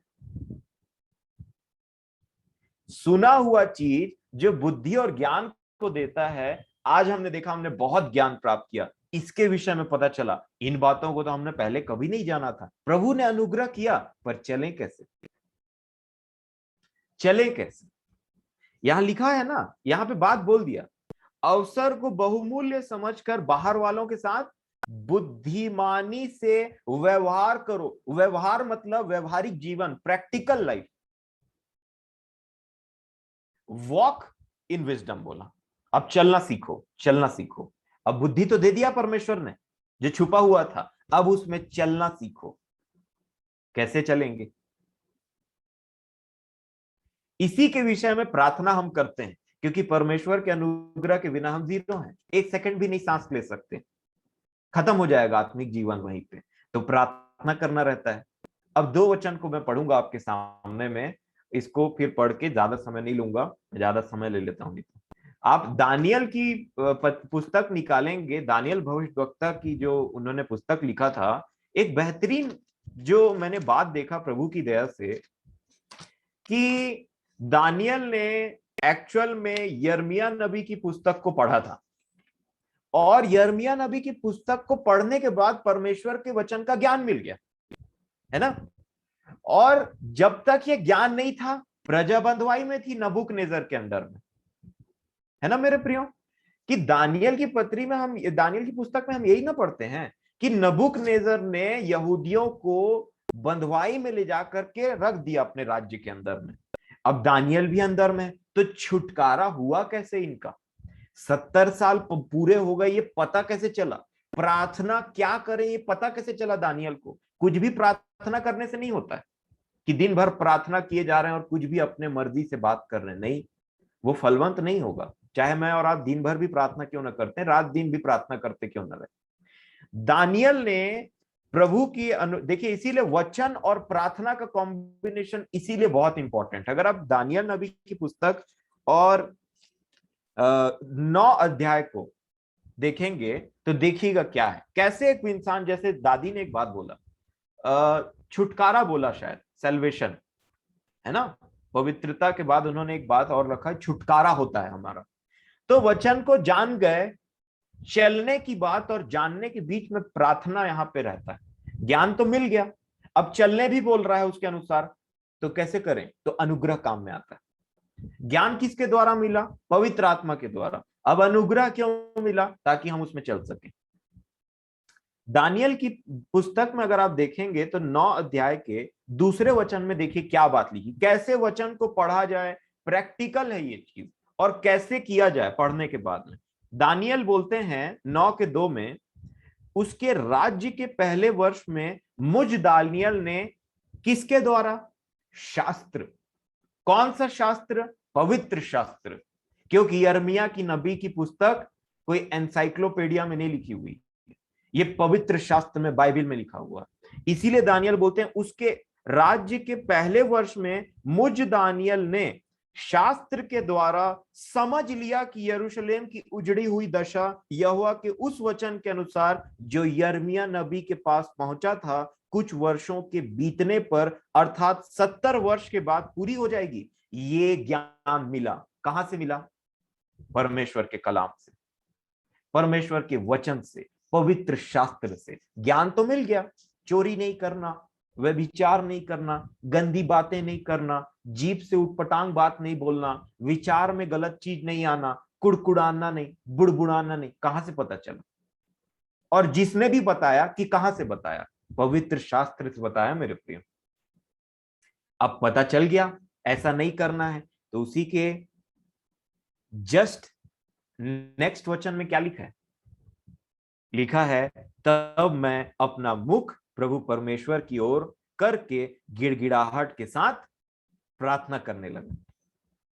यहां लिखा है स्टेप, बंधुआई की दशा और फंसे हुए किसी भी पाप में या किसी भी स्थिति में या किसी भी बंधुआई में फंसे रहते हैं ना, तो फंसे होने का ज्ञान प्रभु हमको देता है कि तुम फंसे हो, मेरे बेटे और मेरी बेटी, तुम फंसे हो वहां पे। उड़ाऊ पुत्र जब वहां पे फंसा हुआ था, सुअरों का खाना खा रहा था, तो उसको बुद्धि आई कि इससे अच्छा तो मैं अपने पिता के घर में था।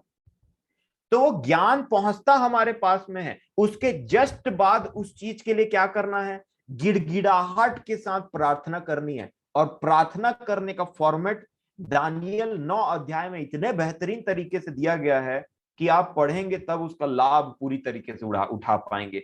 क्या अपना, क्या पूर्वज, क्या इजराइल, सबको नीचे कर दिया परमेश्वर के सामने। कहा हमने तो पाप किया है, हमारे पूर्वजों ने पाप किया, सुने नहीं वो आपकी बातों को और परमेश्वर को बड़ा किया। परंतु तू तो क्षमा की खान है परमेश्वर, आप तो क्षमा की खान है, आप तो दया सागर है बोलिए। और जब उन्होंने ऐसी प्रार्थना करना स्टार्ट किया, प्रभु से रहा नहीं गया उत्तर दिए बिना। तुरंत स्वर्ग से आंसर आ गया। आमीन होने से पहले आंसर आ जाता था दानियल की प्रार्थना का मेरे प्रिय। क्यों? क्योंकि वचन के अनुसार, परमेश्वर के अनुसार नम्रता और दीनता के साथ एकदम सिस्टमैटिक चल रहा था। देखिए लिखा है ना यहाँ पे, यिर्मयाह नबी की पुस्तक पढ़ी, इजराइल की उजड़ी हुई दशा को पहचान लिया और उसके बाद में प्रार्थना किया, गिड़गिड़ा करके प्रार्थना किया, है ना। और गिड़गिड़ा करके प्रार्थना किया और उसके बाद में परमेश्वर पिता ने उसकी बातों को सुन लिया और बंधुआई खत्म हो गया, छुटकारा आ गया।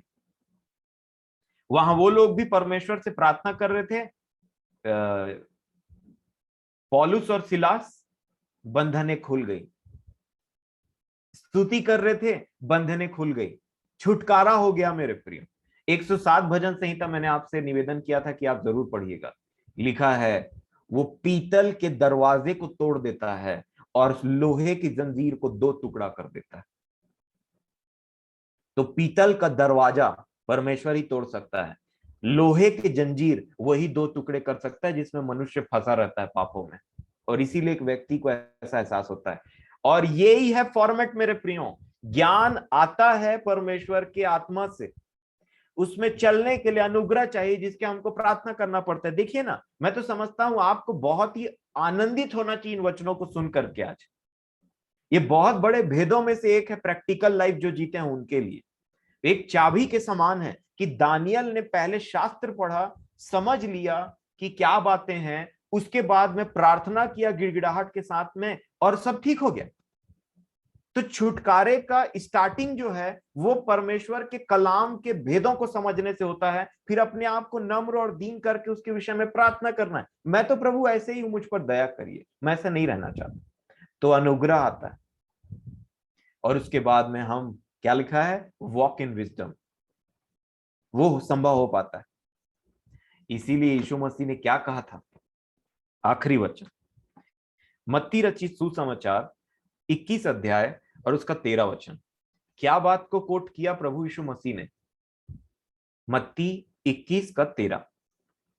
क्या बात लिखी हुई है यहाँ पे? क्या कहा प्रभु ने जब मंदिर में देखे और मंदिर में गया और देखा लेन देन चल रहा है करके, है ना? तो यहाँ पे क्या लिखा है? मत्ती 21 का 13 में उन्होंने क्या कहा? और उनसे कहा, क्या बोला? लिखा है। क्या बोला? लिखा है, मेरा घर, क्या लिखा है? मेरा घर प्रार्थना का घर कहलाएगा। और घर कौन है अभी? बताइए, घर कौन है अभी? परमेश्वर का घर है तो उसको मंदिर बोलेंगे, है ना? यही ना बोलते हैं ना, परमेश्वर के घर को मंदिर बोलते हैं। तो बताइए परमेश्वर का घर कौन है अभी? परमेश्वर का मंदिर कौन है अभी? अरे सीना ठोक करके बोलिए मैं हूं। हाँ, अधिकारों को इस्तेमाल करने की बात चल रही थी ना पिछले दिनों में। सीना ठोक करके बोलिए कि मैं हूं परमेश्वर का मंदिर। और क्या प्रभु ने क्या बताया? मेरा, क्या लिखा है? मेरा घर प्रार्थना का घर कहलाएगा। क्योंकि मंदिर में क्या चलता है? प्रार्थना चलता है। और प्रार्थना किस बात को लेकर करेंगे? जब पवित्र शास्त्र से कुछ पता चलेगा तब ना, जब प्रभु का आत्मा कुछ प्रकट करेगा तब ना, जब इतने प्रिय प्रिय लोगों के साथ में संगति होती है और प्रभु उनको क्या सिखाते हैं। ये तो बहुत पावरफुल संगति बनते जा रहा है प्रभु की दया से, कि जो लोग सीखते हैं उन बातों को प्रकट करते हैं। अब एक नहीं रहा, यहां खेती हो गई, अब फल इकट्ठा करने का टाइम आ रहा है, अब कटनी का टाइम आ रहा है, जो बोया उसको काटने का टाइम आ रहा है। आनंदित होइए। इसीलिए मेरे प्रियो, ये बातें क्या लिखी है? मेरा घर प्रार्थना का घर कहलाएगा। किस बारे में प्रार्थना करना है, कहां से पता चलेगा? प्रभु ही बताएंगे। प्रार्थना करने की सामर्थ कौन देगा? प्रभु ही देंगे, क्योंकि हम तो जानते ही नहीं प्रार्थना क्या करना है, परंतु पवित्र आत्मा जानता है। वचन में चलने का अनुग्रह प्रभु ही देंगे। इसीलिए दो चीज आज मैंने सीखा। आज की बात करूंगा मैं। प्रभु ने मुझे क्या सिखाया? प्रभु में डिपेंडेंट रहो और प्रभु को धन्यवाद दो। मनुष्य का सारा कर्तव्य यही है, परमेश्वर में डिपेंडेंट रह जाना, टिक जाना हर बातों के लिए, और परमेश्वर पिता को प्रभु यीशु मसीह के नाम से धन्यवाद देना। ये दो ही चीजें हैं जो मनुष्य के, मतलब प्रभु ने हमारे करने के लिए छोड़ा है, वो भी अपने ही अनुग्रह से। तो इन्हीं बातों से मैं परमेश्वर पिता का धन्यवाद देते हुए समय के लिए आपका धन्यवाद देना चाहूंगा और आपसे निवेदन करूंगा, इन बातों को मनन करिए, फास्ट फॉरवर्ड मत हो जाए। इन बातों को मनन करिए। अगर भजन संहिता 107 नहीं पढ़ा आपने, पढ़िए। प्रभु प्रेमी है मेरे प्रियो, इसलिए मैं और आप यहाँ पे बैठे हुए हैं, इसलिए मैं और आप भरे चंगे पाए जाते हैं। अगर कोई दुख तकलीफ भी है ना, तो वो प्रभु ने इसलिए अलाउ किया है कि मैं और आप उसके पास आ जाएं, क्योंकि दुख तकलीफ नहीं होती तो हम तो पता नहीं कहाँ रहते। मनुष्य मस्तीबाजी में बिजी रहता है। इसीलिए तो मैं समझता हूं, हागे की पुस्तक में कहा ना, सोच विचार करो कि तुम्हारी परिस्थिति ऐसा क्यों है। सोचो, कहा सोच विचार करो, चिंता मत करो, कहा बोला बस सोचो कि तुम ऐसी दशा में क्यों फंसे हो, सोच विचार करो। तो प्रभु मेरी और आपकी सहायता करें, इन विषयों में सोच विचार करें। अगर आप एक नए विश्वासी हैं, नए प्रभु में आगे बढ़ रहे हैं, ज्यादा वचन मत पढ़िए, अपनी दशा को प्रभु के आगे में रख दीजिए कि प्रभु मैं ऐसा हूं, और फिर वचन पढ़िए, मन लगेगा। प्रभु मेरी और आपकी सहायता करें और प्रभु का अनुग्रह मेरे और आपके साथ रहे। आप और मैं परमेश्वर का मंदिर है। क्या एक गीतकार कहता है ना कि मंदिर खुदाए पाक का, यारो तुम ही तो हो, घर उसका साफ रखना, वो भी तुम ही तो हो, वो भी तुम ही तो हो। प्रार्थना के विषय में क्या कहता है गीतकार? अब जो खुदाए पाक से मांगी दुआएं तो देगा उसी के, मतलब क्या एक गीत वो है, वो मैं उसको लाइन भूल रहा हूं, परंतु ऐसा है कि अब जो खुदाए पाक से मांगी दुआएं तो देगा तुम्ही देगा जवाब तुमको, उसके तुम ही तो हो।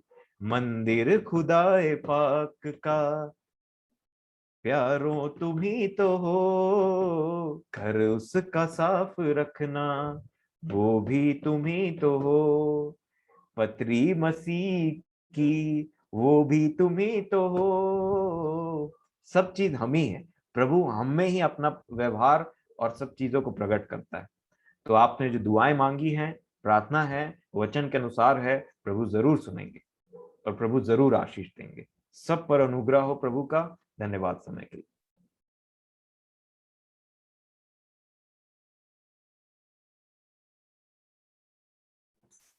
आज प्रभु ने फिर से हमको आनंदित किया।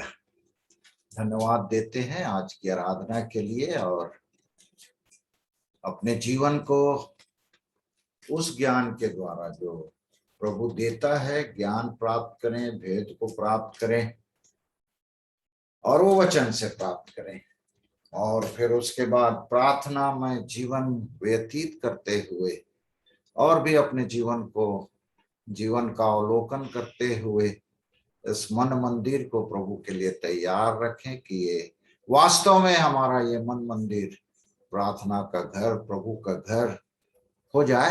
प्रभु हम सबकी सहायता करें। अंत में हम प्रार्थना में जाएंगे और बेटा अमन प्रार्थना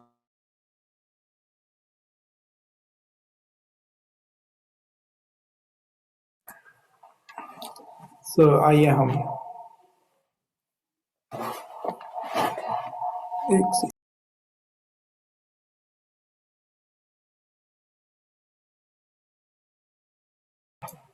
आइए हम प्रार्थना करें। हमारे जीवित महान सशक्तिमान परमेश्वर पिता, राजाओं के राजा, प्रभुओं के प्रभु, अपने उद्धार करता प्रभु यीशु मसीह के पवित्र मीठे नाम से फिर से आपके अनुग्रह के सिंहासन के सन्मुख आते हैं। प्रभु जी आपका धन्यवाद देते हैं प्रभु जी, समय जीवन के लिए, हर एक बातों में संभाले जाने के लिए। प्रभु जी सुंदर संगति के लिए आपका धन्यवाद देते हैं प्रभु जी कि आप अपनी बड़ी दया और करुणा के द्वारा प्रभु जी हमें प्रदान करते हैं दिन प्रतिदिन। आपके नाम को धन्य कहते सराहते हैं प्रभु जी, ताकि प्रभु जी जो मसीह, जो परमेश्वर पिता आपका ज्ञान है, उनके बारे में हम जानने पाते हैं प्रभु जी। और प्रभु जी वैसे ही प्रभु जी जब उन बातों को जब हम जानने पाते हैं और हम अपने आप को, अपनी दशा को देखते हैं प्रभु जी, तो हम आपसे प्रार्थना करते हैं प्रभु जी, और उसके द्वारा प्रभु जी अपने इस आत्मिक जीवन में, हम आत्मिक यात्रा में प्रभु जी हम और भी आगे बढ़ते जाते हैं। इसलिए आपका धन्यवाद देते हैं प्रभु जी। हाँ प्रभु जी, आपके वचनों के द्वारा हमने जाना प्रभु जी, आपके वचन में एक जगह लिखा है कि मसीह जो महिमा की आशा है वो तुम में रहता है। हाँ प्रभु जी, बहुत बड़ा भेद है, और कई बार हम संसार में, दूसरी चीज़ों में, बाहर से उस बात को जानने का प्रयास करते हैं, लेकिन जैसे उड़ाऊ पुत्र अपने आपे में आया, जब उसने अपनी दशा को जान लिया, वो जब भी हम अपने आप को दीन कर लेंगे, अपने आप को जब हम अपने अंदर जब जाएंगे प्रभु जी, हम आपको वहाँ पे पा जाएंगे प्रभु जी, क्योंकि आप हम में रहते हैं प्रभु जी। अब हम सबकी सहायता मदद करें कि आपके वचन को प्रभु जी जैसा वो है प्रभु जी, वैसा हम ठीक ठीक समझने पाए प्रभु जी, ताकि फिर आपका जो ज्ञान है प्रभु जी, जो मसीह हैं, उनको हम जानने पाए प्रभु जी। आप हम सबकी सहायता और मदद करें, और फिर प्रभु जी आपके जीवन में प्रभु जी हम सब बढ़ते जाएं। ऐसी दया और अनुग्रह चाहता हूँ प्रभु जी। हर एक प्रियों का धन्यवाद देते हैं प्रभु जी, हर एक बच्चों को, हर एक भाई बहनों को, हर एक जवानों को और हर एक बुजुर्गों के लिए प्रभु जी आपका धन्यवाद देते हैं प्रभु जी, कि हम सब प्रभु जी मिलकर एक मन एक आत्मा हो के प्रभु जी आपकी बातों को जब हम सीखने का प्रयास करते हैं प्रभु जी, आप हम सबकी सहायता मदद करते हैं प्रभु जी, क्योंकि आपकी आत्मा के द्वारा प्रभु जी हमें वो ज्ञान प्राप्त होता है प्रभु जी, और हमें आप अनुग्रह देते हैं कि उस पर हम चलने पाते हैं प्रभु जी। आपके नाम को धन्य कहते हैं, आपके नाम को सराहते हैं प्रभु जी, कि हम प्रभु जी आप हम सबकी सहायता मदद करें कि हम मसीह के ज्ञान में हम बढ़ते जाएं। जैसा हमने ये जाना प्रभु जी कि वो कोमल होता है, मृदु भाव होता है प्रभु जी, पवित्र होता है प्रभु जी। हाँ प्रभु जी, याकूब में लिखा है कि अपने कामों के द्वारा इन बातों को हम प्रकट करने पाए, और ये काम हम जानते हैं कि दिखाने के लिए करेंगे तो ये कपट है, लेकिन सच में हमारे अंदर मसीह आपका ज्ञान, परमेश्वर पिता का ज्ञान जो मसीह है हमारे अंदर आने पाए, और फिर वैसा हमारा स्वभाव होने पाए प्रभु जी। जैसे फिलिपियो 2 में लिखा है कि जैसा मसीह यीशु का स्वभाव था वैसा भी तुम्हारी स्वभाव हो। और फिर आगे ये बात लिखा कि उन्होंने अपने आप को शून्य कर लिया, सब कुछ होने पर भी अपने आप को शून्य कर लिया प्रभु जी। हाँ प्रभु जी, अपने आप को दीन कर लिया, नम्र कर लिया प्रभु जी, मनुष्य की समानता में हो गया, दास का स्वरूप धारण कर लिया।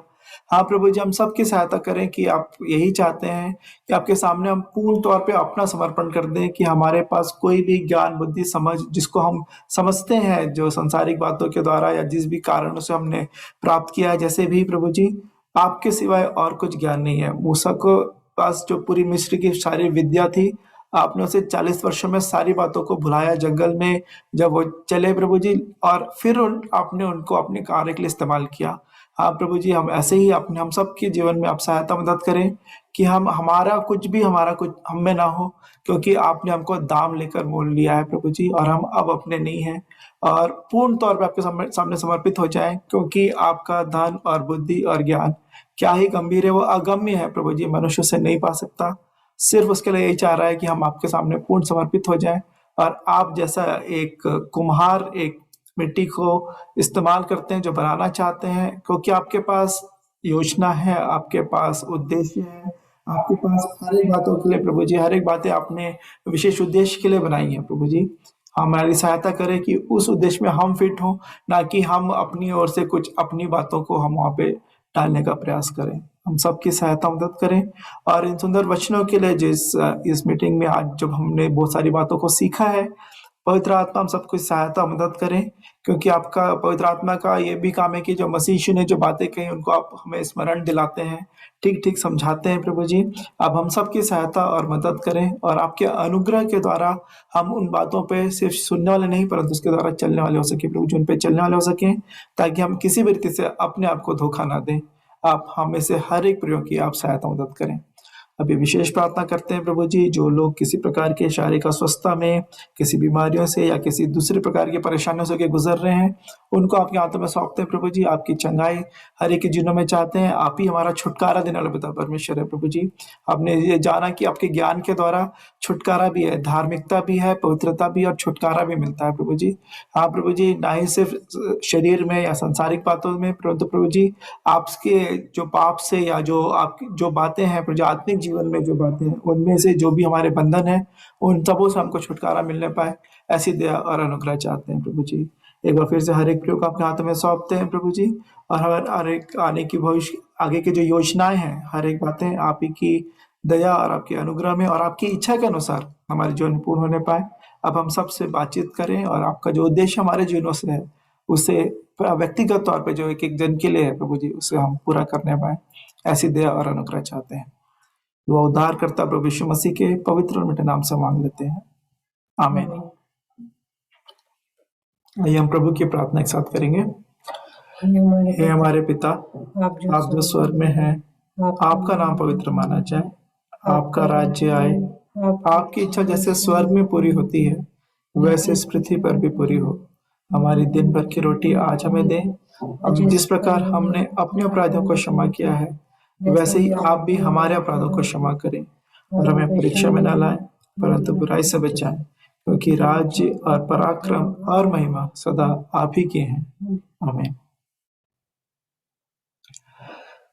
सभी को शालोम, एबेनेजर, इमैनुअल, और चाचा जी को थैंक यू कि आपातकालीन समयों में चाचा जी तैयार रहते हैं। Don't say like this, no no no, आपात नहीं है भाई, हम सब भरे हुए हैं प्रभु में, आत्मा में भरे हुए हैं। प्रभु हम सब की सहायता करते हैं, है ना। सब अलग अलग हैं, अलग अलग प्रकार से जुड़ते हैं और प्रभु की इच्छा को पूरी करते हैं। सब बातों में पिता परमेश्वर का धन्यवाद करते हैं। तो सबको जुड़ने के लिए, योगदान देने के लिए, भागीदारी देने के लिए सबको धन्यवाद करते हैं। तो हम सबकी सहायता बड़े दादा कुछ नहीं बोल रहे हैं। कल के लिए निर्देश, कल का निर्देश अमन, प्रशांत की टर्न है चाचा जी, यहाँ तक मेरा टर्न है दादा। ओके, थैंक यू, एकदम तैयार है प्रशांत। हाँ हेम भाई कुछ बोल रहे हैं। तो परमेश्वर का धन्यवाद हो कि प्रभु ने आज बेला बहन की अगुवाई की और उन्होंने एक सुंदर विषय को मेरे और आपके आशीषों के लिए रखा और हमने जाना। बड़ा इसमें कंफ्यूज होते हैं, क्या ज्यादा बाइबिल जाना बाइबिल का जानना परमेश्वर का ज्ञान है कि क्या है ना? परमेश्वर का ज्ञान रखें। बार बार होशे में जब आप पढ़ेंगे कि वो चाहता है कि हम परमेश्वर का ज्ञान रखें, तो क्या बाइबिल को ज्यादा जानना परमेश्वर का ज्ञान है क्या? और एक चीज जो आज मैंने और आपने जाना, मसीह परमेश्वर की सामर्थ और परमेश्वर का ज्ञान, तो मसीह को जानने की आवश्यकता है। सबसे बड़ी बात मुझे और आप बोलते हैं बार बार कि प्रभु यीशु मसीह, है ना? तो यीशु के बारे में बाइबिल बताती है कि वो मनुष्यों को बचाने आया, मनुष्य बन गया, परमेश्वर मनुष्य बन गया क्योंकि मनुष्यों को बचाने। वही यीशु मसीह कब बन गया, इस बात को जानने कि वो मसीह बना कैसे। मरे हुओं में से जी उठने के द्वारा, ऐसा लिखा है परमेश्वर। तो हमारा मरा हुआ जो जीवन, पुराना मनुष्यत्व में आप मसीह नहीं हो। यीशु का काम है मुझे और आपको क्रूस तक ले जाना। यीशु क्रूस तक है, उसके बाद तो यीशु मर गए क्योंकि शरीर मरना है, मर गए, खत्म हो गए। उसके बाद जो जीवित हुआ वो मसीह हो गया। इसीलिए सारी आशीषें मसीह में है। जो मसीह में है वो नई सृष्टि है। पुरानी बातें बीत गई, देखो नई हो गई। सारी बातें आप मसीह में पाएंगे। तो इसको समझने की आवश्यकता है मुझे और आपको। और भी सहायता करे प्रभु। जैसे आज रूपेश ने जो भी परमेश्वर की आत्मा ने उसे बताया, बड़े संक्षिप्त में वो समझाया, क्योंकि इसके लिए समय नहीं है। मतलब जो समय उसको जो बचा था उसके अंदर उसने खत्म करना है करके। पर प्रभु सहायता करे मेरे प्रियो कि जितना ज्यादा मैं और आप मसीह को समझेंगे, तो जैसे जो ज्ञान ऊपर से उतरता है, पहले तो पवित्र होता है, मिलनसार होता है, नाना प्रकार के फलों से लदा हुआ होता है, ऐसा बताता है। तो परमेश्वरी ज्ञान जो है मनुष्य को नम्र और दीन बनाता है। संसारिक ज्ञान घमंड उत्पन्न करता है, ये फर्क होता है। मसीह का ज्ञान होगा आपके पास, आप नम्र, वो परमेश्वर का पुत्र होने के बावजूद कैसे अपने आप को रख दिया, नम्र और दीन बन गया। यह है उसका वो। संसारिक ज्ञान से घमंड उत्पन्न होता है, पर परमेश्वरी ज्ञान से हम दिन ब दिन नम्र और दीन बनते चले जाते। ये प्रक्रिया शुरू हो जाती है। सो इन वचनों से मैंने आज सीखा, इसलिए अपनी प्रिय बहन को मैं बहुत धन्यवाद करता हूँ। उन्होंने एक विषय को मेरे और आपके सामने रखा कि हम सब इसको देखें। कलीसिया के द्वारा नाना प्रकार का ज्ञान, ऐसा परमेश्वर का वचन बताता है। तो इसको भी मैं और आप सीखने की कोशिश करेंगे कि एक व्यक्ति कलीसिया में आता कैसे, जुड़ता कैसे कलीसिया में, क्योंकि ये सार्वभौमिक देह है जो एक ही, सारे विश्व में एक ही है। इसमें एक व्यक्ति जुड़ता कैसे, कैसे उसमें प्रवेश पाता है। प्रभु सहायता करे कि सब इन बातों को अपने जीवन के लिए सीखें। बड़ा आनंदमय समय रहता है कि अपनी प्रिय बहन, मैं थोड़े दिन से जुड़ रही है, शायद कि पहले जुड़ती थी, मैं मुझको नहीं मालूम, पर मैं जब भी वो जुड़ती है और जब उन्होंने अपना वीडियो खोला तो मैंने उसके चेहरे पर एक आनंद पाया, मुस्कुराता हुआ चेहरा लगता है। न जाने मैंने इससे पहले आपको कहीं देखा या नहीं देखा है, नहीं जानता। आप जगदीशपुर में तो नहीं रहती, कहाँ रहती हैं? जगदीशपुर मेरा ससुराल है भाई। और डेविड भैया के साथ यदि आप भिलाई आए होंगे तो आप मुझको जरूर देखे होंगे। भिलाई तो आया हूँ मैं कई बार। हाँ, तो भिलाई की कलीसिया में मैं बहुत पुरानी सदस्य हूँ। इसके लिए सारी जब आप बोलती हैं और बात करती हैं ना, जी जी, तो मुझको कुछ प्रभाव लगता है। तो प्रभु आपको बहुत आशीष दे और इसी प्रकार हम सबों की इसी प्रकार और भी आप अगुवाई करें। मैं एक दिन गवाही बोलूंगी जरूर, क्योंकि मैं 1988 में प्रभु को अपना जीवन समर्पित किया। प्रभु का धन्यवाद हो। और यही एक वो थी कि मैं जरूर अवश्य मिला होऊंगा मैं आपसे। मिले हैं, हेम भाई बोलने से मुझे याद है। तो हम लोग सब बुजुर्ग हो गए हैं। जी है, जी है, जी है। हम लोग जब मिले होंगे तो हम लोग उस समय यंग एज में रहे होंगे। जरूर, अभी थोड़ा सा चेहरे में परिवर्तन आ गया, चश्मा वश्मा लग गया। तो प्रभु आशीष दे आपको और बहुत अच्छा लगता है भाई जब हम लोग आत्मिक रूप से मिलते हैं, तो मुझे भी बहुत आनंद आता है। और समय मुझको भी मिल नहीं पाता है, क्योंकि और भी बहुत सारी कुछ इन्वॉल्वमेंट रहती है मेरी, कुछ और मीटिंगें रहती हैं। तो पर अभी मैं मतलब 3-4 दिन से फ्री थी, तो मैं सोची कि चलिए ये 3-4 दिन अपने परिवार के साथ में बिताया जाए करके। धन्यवाद देती हूँ कि ये सुंदर समय मुझे दिया है। और मैं अटेंड नहीं भी करती हूँ तो भी मैं जब भी मतलब ये मीटिंग का जो अमन भाई डालते हैं, तो मैं उसको समय जैसे अपने को मिलता है उस समय मैं उस मीटिंग को पूरा सुनती हूँ। और मुझे समय नहीं भी मिला तो मैं रात को 12 बजे भी अपने काम में लगा के उस मीटिंग को जरूर सुनती हूँ। तो मैं पारिवारिक रीति से इस मीटिंग को अपने जीवन में जरूर फॉलो करती हूँ। और रुपेश बेटा भी जब बहुत सारी अच्छी अच्छी बातों को, बहुत सी चीजें मैं सीखती हूँ रुपेश से भी, तो मुझे बहुत अच्छा लगता है। और मैं धन्य कहती हूँ कि प्रभु का एक परिवार जो हम देखना चाहते हैं, जिसको इस पृथ्वी पर आज हम देखने नहीं मिलता हमको, कि परिवार के सारे लोग एकजुट हो जाएं और मसीह की आराधना, मसीह को महिमा दें। ये चीज आज बहुत बड़ी कमी है परिवारों के अंदर में। परंतु जब ये परिवार जुड़ा तो मुझे बहुत आनंद आया।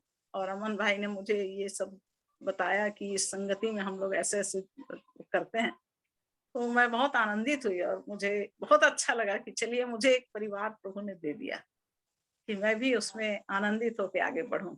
इसलिए मैं इस पूरे परिवार का बहुत धन्यवाद करती हूँ। प्रभु आप सबको बहुत आशीष दे। हम सब एक मन होकर प्रभु में बढ़ते चले जाएं जब तक हम पृथ्वी में रहें। बस उसके आगमन की बाट जोते हुए उसके लिए तैयार होते चले जाएं।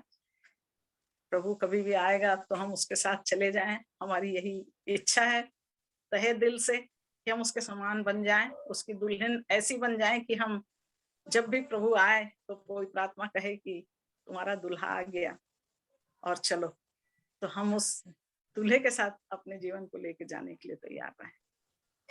दूसरी बुलाहट के साथ प्रभु हम सबको उस आत्मा में लेके चले और बढ़ाए। मैं प्रभु का धन्यवाद करती हूँ। तो प्रभु का बहुत धन्यवाद हो इस उत्साह करने वाले वचनों के लिए भी। हम अपनी तैयारी को देखें अवश्य, और प्रभु इसीलिए हमको इस भांति जोड़ता है कि हम एक दूसरे से सीखते हैं और अपने जीवन को देखकर उन प्रभु के चरणों के निकट उसके गिड़गिड़ा कर उसके पास प्रभु जी मुझ पर दया कीजिए, उसकी दया की आस देखते रहते हैं। तो प्रभु सहायता करे, बहन को भी बहुत प्रभु आशीष दे। तो धन्यवाद सबको।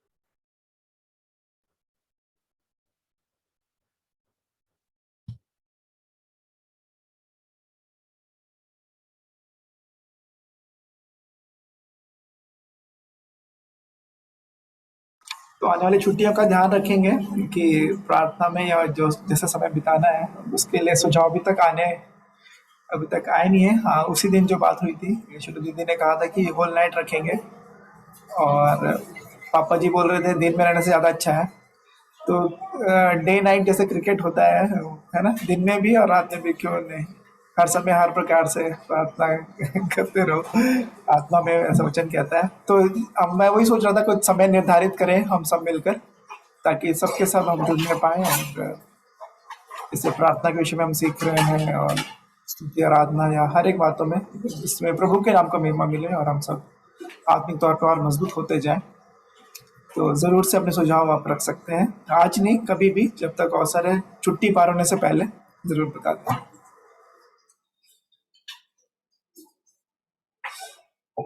थैंक यू सभी को जुड़ने के लिए, और अभी आज के लिए हम विदा लेंगे।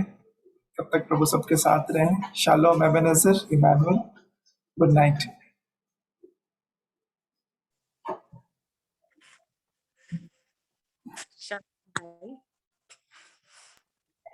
तब हम मीटिंग एंड कर रहे हैं।